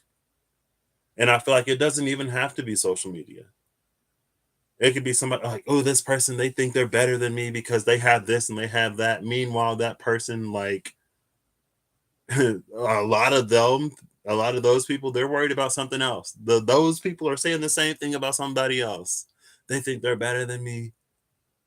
And it's like, it's because, again, we don't take the time to really get to know and love and value and appreciate ourselves. If you know, love, and value and appreciate yourself, I would imagine it wouldn't be as difficult for you to engage with the image and the persona and the projection.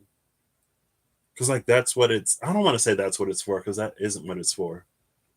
But it's like, if you go to an interview, you're not necessarily going to talk about your worst qualities, because that's not the purpose. That's not the point of the interview. The point of the interview is to, like, broadcast your strengths.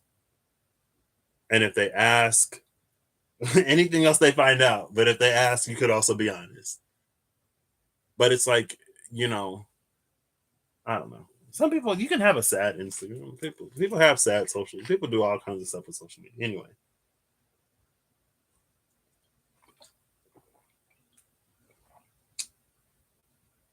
why did I say that felt like Uranus and Taurus? I don't even know fully how I got on social media, but it is interesting the parallels between, like, our social media lives and our real life lives, and choices and decisions and environments and situations and interactions on sort of like both. One, it's, again, it's a lot easier to see where we have control because that's us with the technology rather than us in the environment. And it's not necessarily a one-to-one correlation on everything, right?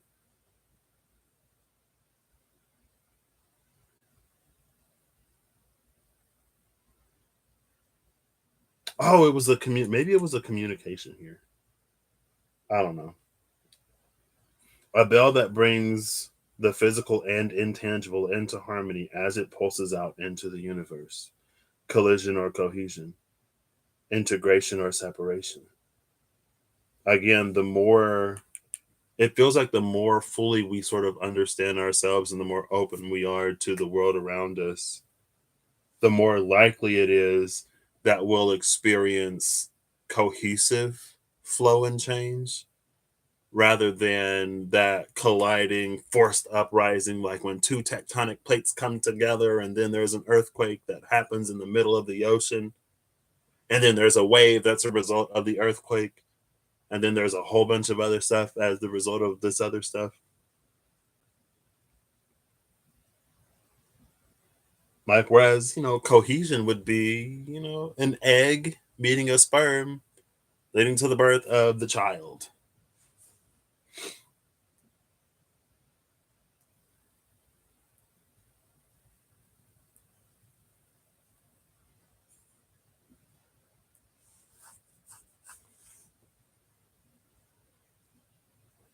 And just like this cross, I feel like it got a little chili peppery over here, or down here, or over here. Um, but again, it feels like the emphasis isn't on what we did wrong.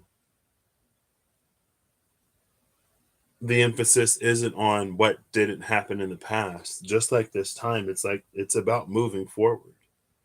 It's about choices and decisions in the now moment. It's about enough compassion to care about how we influence and impact the world around us as we are living our own lives and, trying to make ourselves happy by fulfilling our own desires and the desires of those close to us, to those that we care about.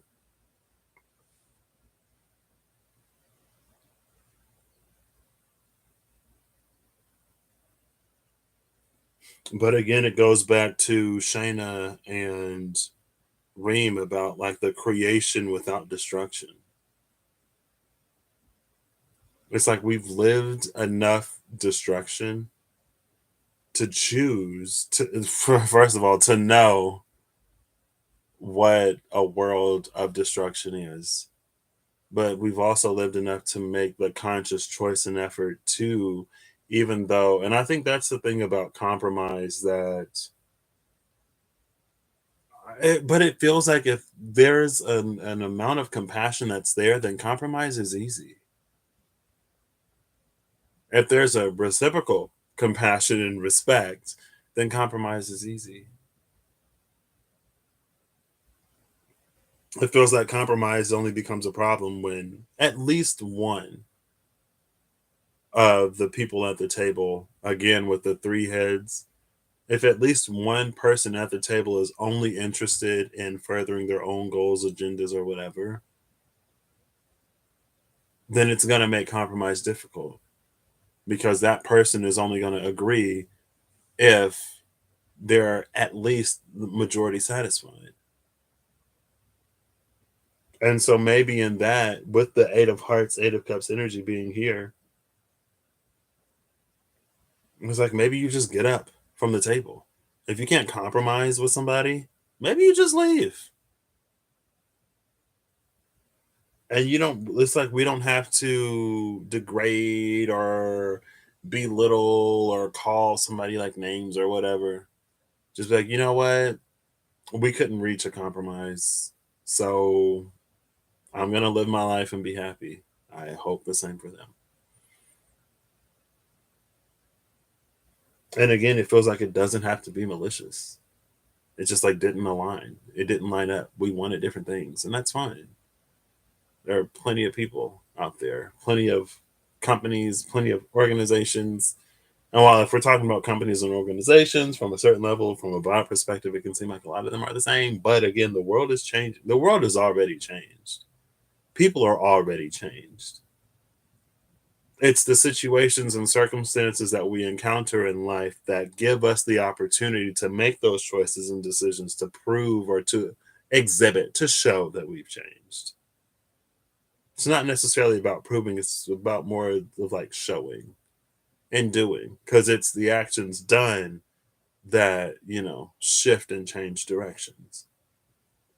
Because if you change on the inside, but you still like making the same choices on the outside, what's to change the outcome? Sometimes it is the inside that's the most important. Sometimes the internal circumstance is great enough to shift the external circumstance. Sometimes it's a concentrated effort between the internal and the external, the bell that brings the physical and intangible into harmony, but also the internal. What was it? Maybe it came out yesterday. The internal. Here it is. The internal invited to the external. Inner secret revealed. Cognition illuminated.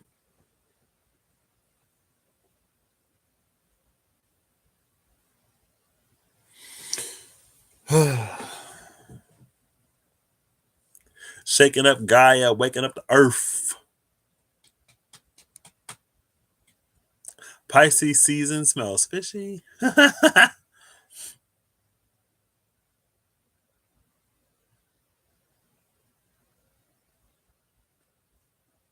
Exactly that. Or sorry, I saw the little squiggly things, and I was like, "Oof!" Talking about eggs.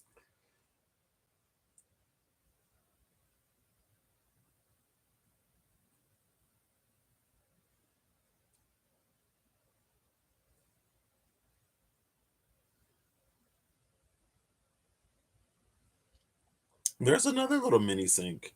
Um, oh, I didn't even the seed of the divine that lies within us. It's when we show ourselves to be. It's based on alignment. Um, but there are certain. It becomes easier for us to.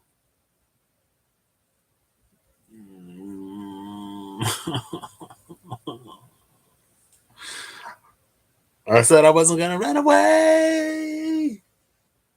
With the seed of the divine within us, it feels like when we show ourselves to be a certain type of individual, when we grow into a certain level of compassion, understanding, and self discipline, because I can't think of the other word, then it's like that seed begins to sprout and grow within us. And it becomes, maybe it becomes this tree at the top of the hill. And, we're the luminous warrior with the blade, because that seed within has sprouted and grown, right?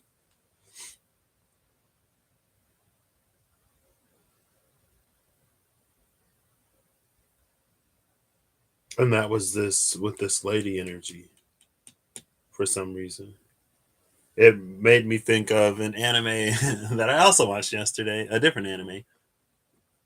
And there is a goddess that rests within an individual. And that goddess is being hunted because somebody wants her power or whatever. And the goddess was like, I don't need you. I'd rather die than let them get their hands on my power. So that means that my host is also going to die. But the host proves himself to be more than his trauma, to be more than his pain, to be more than his loss. And then in the recent episode, she was like, okay, I see you now. I see the type of person you are. And I will, I'll show you how to use my power. She was like, let me borrow your body for a hot second so you can get the feel of how my power works. Because again, she lives within him and it's anime, right?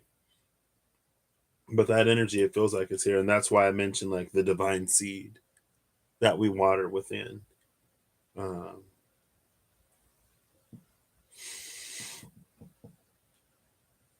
but yeah, I forgot about that. All the things proper that came out up here though, right?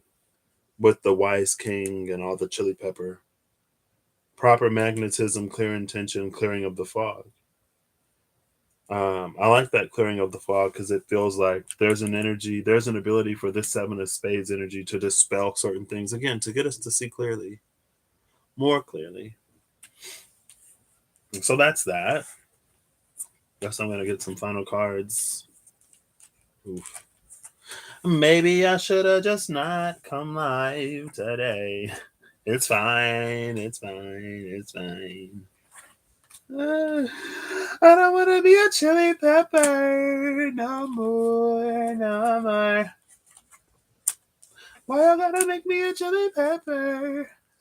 It was fun. I went from I'm not gonna chili pepper to chili pepper in less than 2.5 seconds. Oof. I tried though. But at the end of the day, if something needed to be said, then it needed to be said. Cause it really kind of sort of did hit me. I was like, oof. I was like, look how we treat. They was like, look at how we treating these people, and look at how we treat everybody else in a similar situation. What's the difference here? What's different? And then people will be like, oh, it's not about skin color, and it's not about the color of your eyes, and it's not about the color of your hair. But when you look at folks with certain skin tones and eye colors and hair colors, and you're like, they shouldn't have to suffer this because of why? Because nobody should have to suffer that. But when we treat the people of difference in another way, then it's like, well, what's the truth? What is your truth, humanity? What do you really believe? Because what we really believe, it shows in our actions. Or where are we complacent, you know?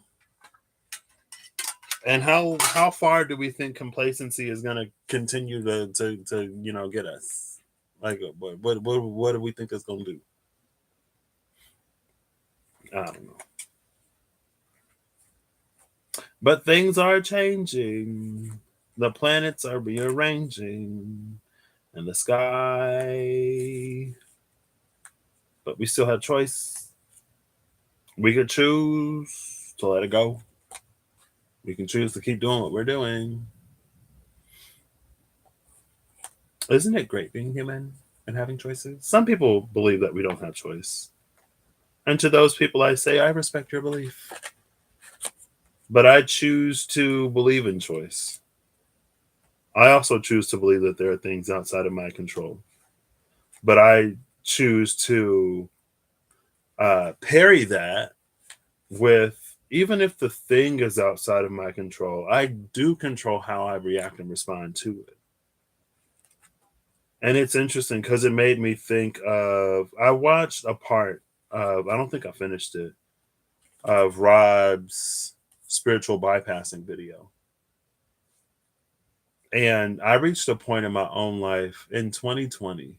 There was an event that occurred early in 2020, right before everything went into lockdown, where I was like, you know what?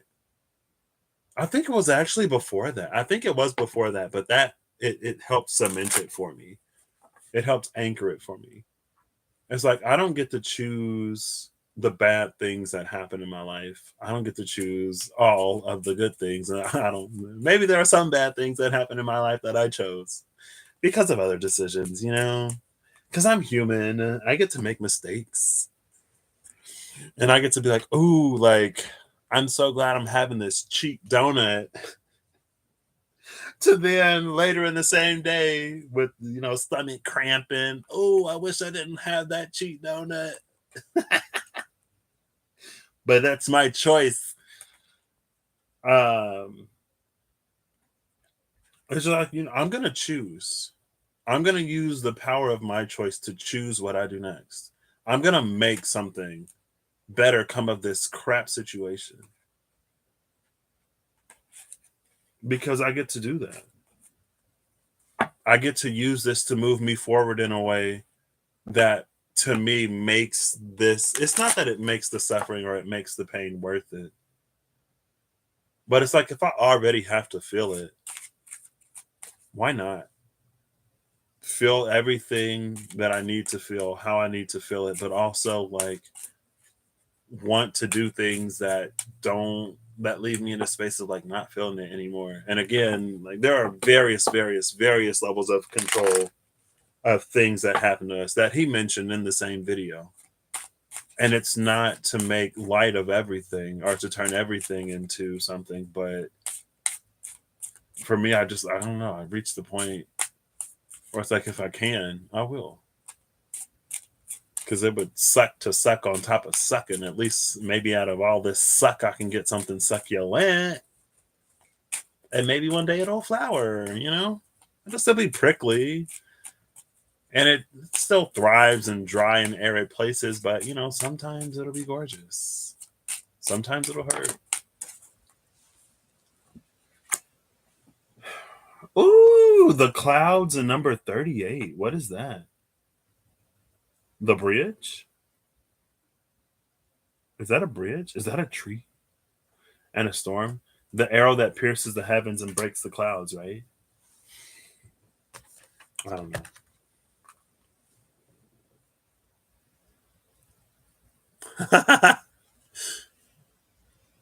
Uranus is intuitive and illogical, arriving at unexpected solutions. Love that. That's very much that Seven of Swords, King of Hearts, and whatever was after that energy.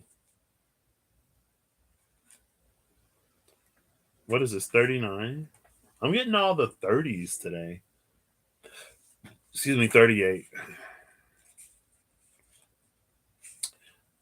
Hold up, wait. Hold up. Hold up. I went too far back. Too far. 38. Bridges. Yep. Near or far, wide or narrow, steep or straight are some of my traits. But in whatever form, I am your connection to places, people, or points in time. Wink, wink. I can span the spaces that separate you. I can shorten the distance that can bring you together. A symbol of transition and overcoming obstacles in your way, the Bridges card acts as a way to cross a divide and thereby opens up new opportunities. It is something that assists you in getting to a destination. This card is a significant addition to the Lenormand deck because it offers a solution to a problem by helping to bridge a gap. For example, in the combination of the cross plus bridges equals suffering overcome. However, if the bridges card lies behind the other combination, it is warning you not to burn your bridges, as there will be no going back on the decision. The bridges card of the Gilded Reverie spans impossible mountains. It can mitigate against the mountain card and can provide new passage indicated by the cards around it. The card can mean reconciliation, connections, or building bridges between people, which would be gorgeous, which is what, social media has the power to help us do, to bridge bridges, to build bridges between people. Like, right? That's what I was talking about. That's one of the many things, one of the many ways that we as people can use something as social media to accomplish a certain goal or task, such as connection, or it can lead to disconnection and discontent and a lot of other stuff. So,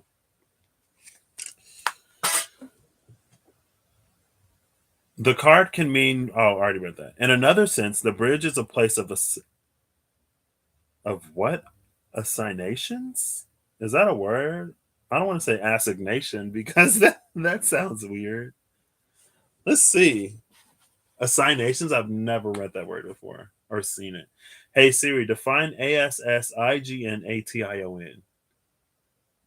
Assignation means It is an assignation. appointment to meet someone in secret, typically one made by lovers. Oh. Do you want to hear the remaining one? Sure. Oh, I already pressed no. Okay, so the word is assignation. I just didn't want to read it like that, but that's what it is.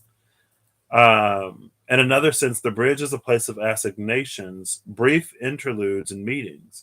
If combined with time, a very brief meeting is indicated, and with the letter and ring, it suggests the quick resolution to a contractual issue. I like assignations. It sounds hot. I'm kidding. All right, see ya, Holly. Enjoy the rest of your day. The magician's tools can go both ways, exactly. See, so the home card is at the bottom of the deck, bridging to the clouds. I like this because this feels like it could be scary. It feels like leaving our comfort zone. It reads as leaving our comfort zone, but it feels like discovering all of this when we fear all of this. But if we stay where we are, it's like if the sky didn't move, so we had to move, and the storm just was there. And it's like, well, if you don't move out of the storm, then yeah, like the storm is going to be there. You know what I mean?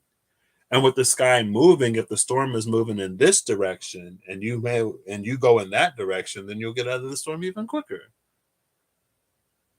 So sometimes it's worth it to go against the grain, especially if that's where the flow is going, right? Anyway, that's the bridge. Where's the clouds? Lenormands are to be read in combination. That's how the system is built, and I honestly don't know enough about all the different combinations and things to do it as is. But I also believe that if I'm meant to use it, it'll speak to me in the way that it's meant to speak to me, and I believe the same for other people.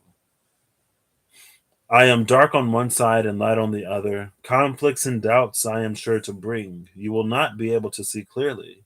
I will block your perception and let confusion reign. One thing I promise for sure is that I will pass, because the sun always shines after the storm has passed.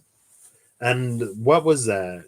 That was the clearing of the fog that was in the card down here. And here's the fog. There's the bridge that gets us to the side of light from the side of dark. That, leads to clarity where there was only confusion. But again, it feels like it's linked to the cleaning up of the self. This all came, that was the seven of spades, right? Dissolution of the self, integration, separation, taking the plunge into an ice cold tank. That ice cold tank is the Ace of Cups that came out with the Archangel of Healing and the Spirit Keeper's Tarot a while ago now. Um,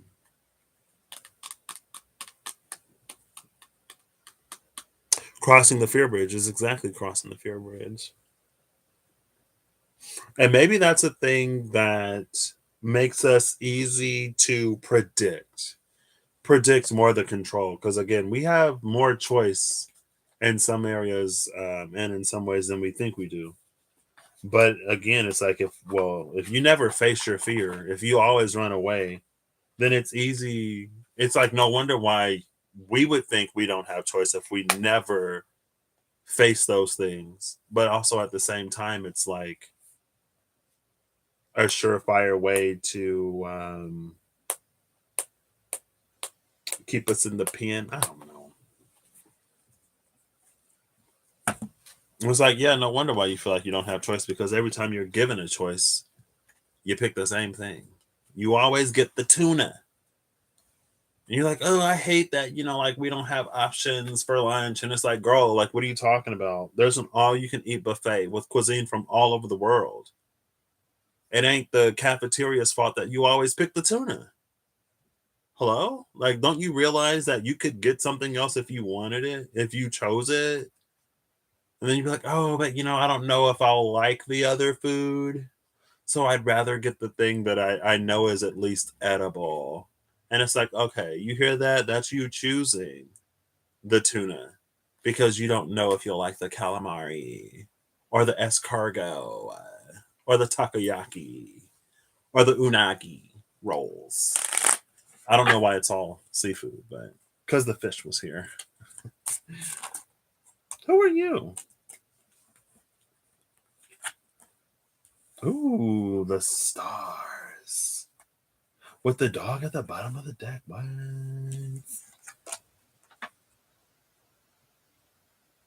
gonna get one more though. Okay. Oof. Well. The star is the letter in the snake with the garden at the bottom of the deck.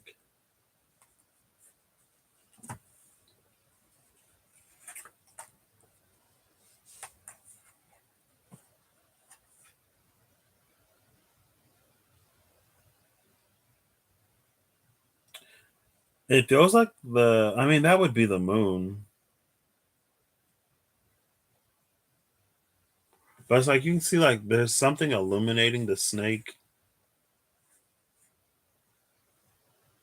It feels though like a snake that it's suffocating in its own skin because it can't shed.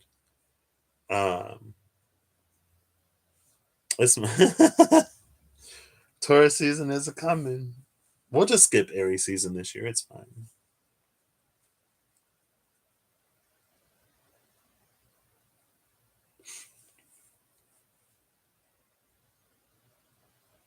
It feels like the snake suffocates in its own skin. And then we have the caged birds here.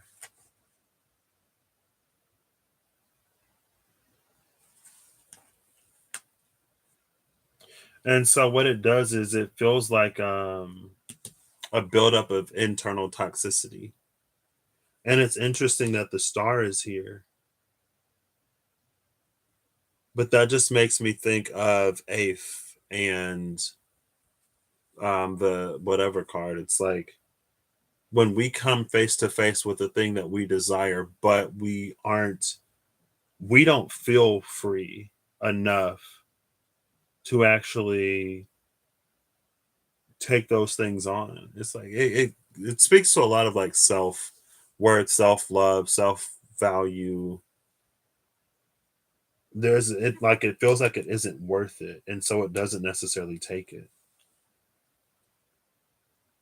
Like it feels like the snake is being offered something, but again, it's like it's not taking it. It can't shed its own skin, and so it's gotten bigger than it's like bigger on the inside than the body can contain. So it causes a very uncomfortable pressure. But that's the pressure that makes flowers stand up. Turgor pressure. Is this a turgor pressure? Because plant cells have cell walls, right? So when the cell membrane gets big enough that it pushes against the wall, then that's when like the plant goes up. because it's like it's pushing again. It's like a full balloon. It's a bunch of full balloons versus like floppy balloons that are like partially inflated. It's a fully inflated energy. It reminds me of that 59. This reminds me of, but the 59 being where it's like where we reach our limit, but spirit is like calling for sort of like more or providing more. And then we can be like, well, if I get any more, I might explode. If I get any more, I might blow.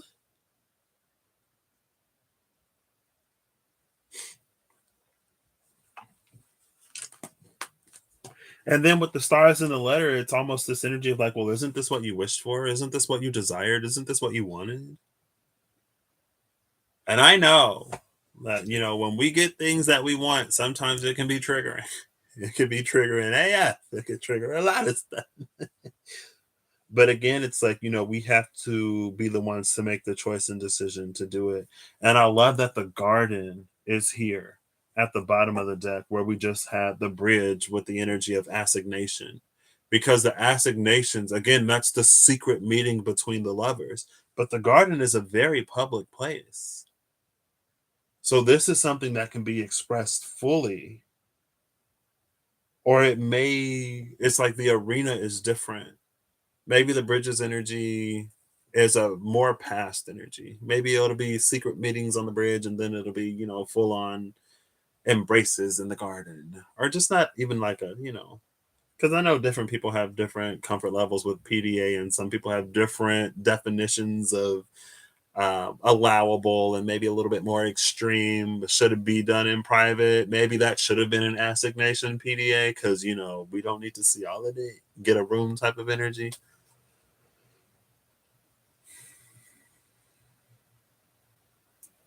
But the garden makes this energy like as a human who has gotten opportunities that I worked hard for that I wasn't able to accept because of fear.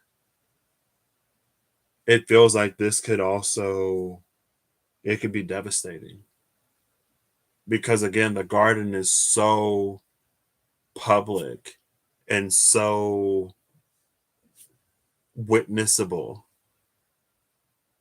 and with the letter it's like it's being communicated. It's almost like this is for you, but if the snake can't shed its skin to take it and to accept it, it feels like it's going to be faced with or confronted with the reality that like that could have been mine, it could have been yours. But then it's like, well, isn't this what you did all of the work for? Isn't this why I did all of the healing to take this thing? And it is, again, sometimes it's not until the actual opportunity and moment arises where it's like, yeah, I'm going to take it. That's what like cements it and anchors it. That's when the internal meets us in the external. The change that has already happened, the transition, that assignation that happens on the internal in the unseen realms and spaces energetically and astrally and etherically and any other kind of thing that ain't here material 3D. It's like the energy that you put out into the world has shifted. You're a different person now. You're more personable and, more welcoming and inviting, unlike the home card that like the gate was open, the windows were open, but the door was closed. And it's like, come in, but don't come in. Like you can, like I'll wave to you from the window. Like we can chat from here, but you can't come inside. Sorry. And if the house is still a mess, then girl, like, maybe there's a time and place for that to chat from the window or from across the yard. But then, as you get the house together more and more, as the vision catching up to fantasy or something like that. The vision being what we perceive in reality, catching up to the fantasy, which is the dream that's like almost living the dream type energy. But it's like in some ways it feels like there are some things that we may never fully feel ready for. So we just have to take the plunge into that ice cold tank, seven of spades, right? You just got to do it. You don't have to, but you could choose to. And it's funny because I was talking to Reem the other day. It's almost kind of sort of middle school dance energy too, because this is a more public space. It's like, when the first couple dances, it's like something has to break the ice. This is break the ice type energy. And I thought about the tip of the iceberg earlier. It's like, just break it. We don't have to. And that kind of sort of goes back to that forgive and forget energy. It's like, we don't necessarily have to get to the bottom of every single iceberg. We could just break it. And if the ship is moving in the iceberg, like if they're approaching, speaking of proximity, and with the time card, sometimes it's like we have to make those split second decisions. It's like break the ice, you know? I don't know if we're going to be able to sail around this one. Maybe we can, like, or put a little rotating drill on the front of the ship that can bore a hole through the ice or something. Tunnel through the ice. I don't know.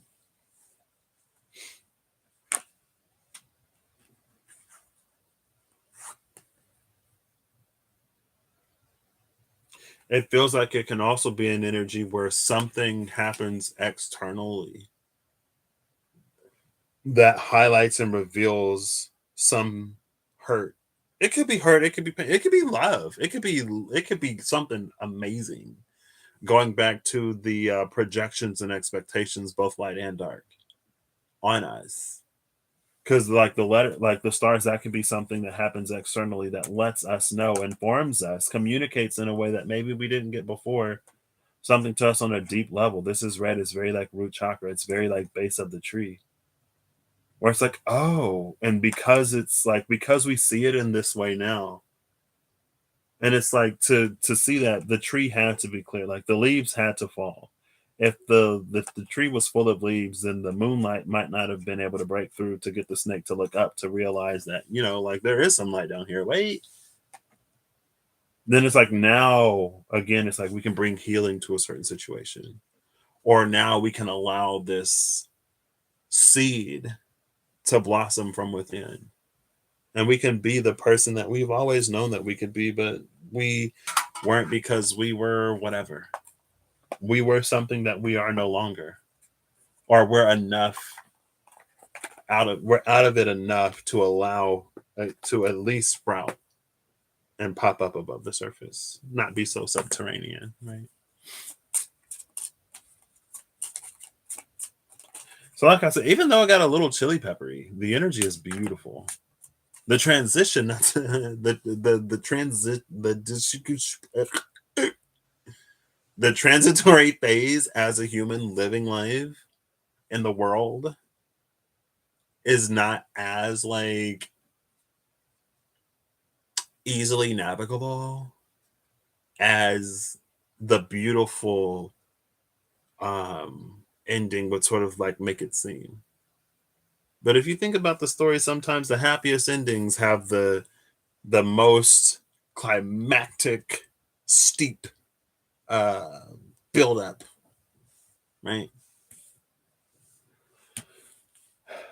Oh, there's that. Oh, embodying hope, a fount of truth, a tongue of light, a decision that once made cannot be rescinded, a wise king who settles an impossible dispute, operating in divine order, and a candle burning on both ends, inversion, a revelation of self and accountability.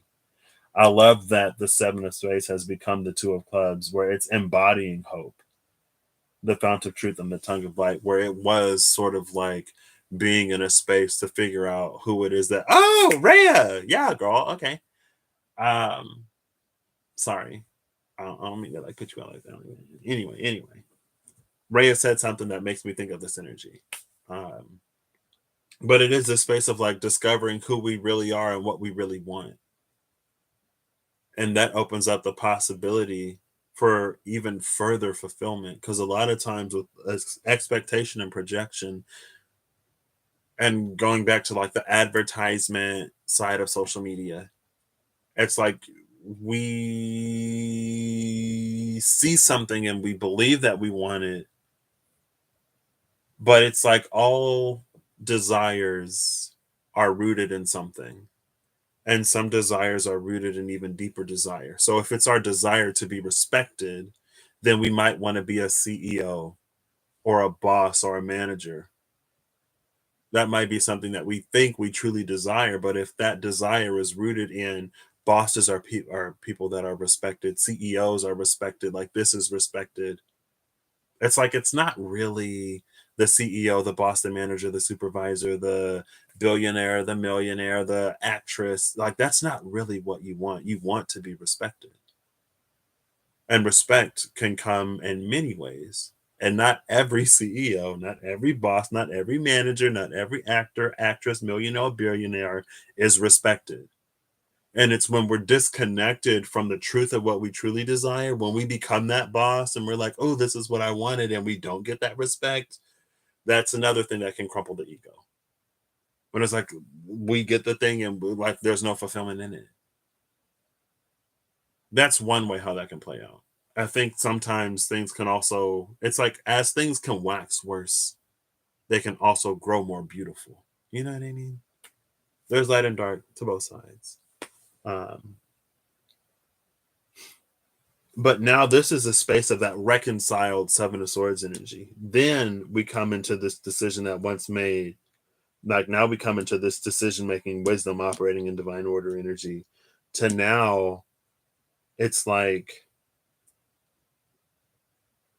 the thing about the candle burning on both ends is like it's not that it leaves us burn out, it's that there are these two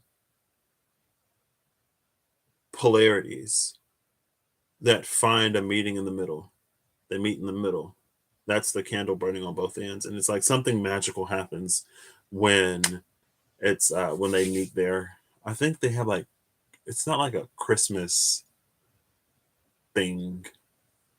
Something magical happens when the flames meet in the middle, okay?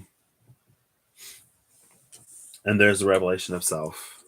Bottom of the deck is understanding the unseen, grasping the subtle in a sacred vessel, Four of Clubs. I love that. Understanding the unseen with this resolved, healed Seven of Spades energy. Gorgeous. And it's something that we choose to do. Oh my gosh, look. 2, 3, 4, 5. And it's not quite magician energy, but it's a temperance energy. It's fire and water. Fire and water. Clubs and hearts. Gorgeous. That's what I got. I hope you have a good one, everyone. As you see this, I hope you're acting in alignment to make all that you wish to experience your reality. If this resonated for you, great. If it didn't resonate for you, don't take it. If it partially resonated for you and partially didn't resonate for you, take the parts that partially resonated, leave the parts that didn't. Maybe they'll resonate later, maybe they won't. You know what I mean? But ultimately, at the end of the day, like live your life, make your choices and decisions for you. I just hope that you make those choices and decisions from a place and from a state that more fully honors all of who you are and not just like what you've been through or what people expect or what you, well, as long as you want it. I was going to say not what you think you want. But again, like I would very much so dislike for someone to get something that they want only to have more questions because then it's like, well, I don't even like, why am I not happy? Why am I not fulfilled? Like I thought this is what I wanted. Just knowing what it can do to some people, but again, who am I to want whatever?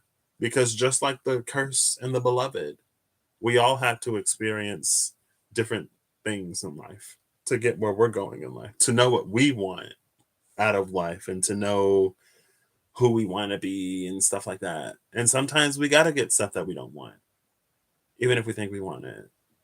Sometimes we have to not get the things that we want in order to whatever, you know?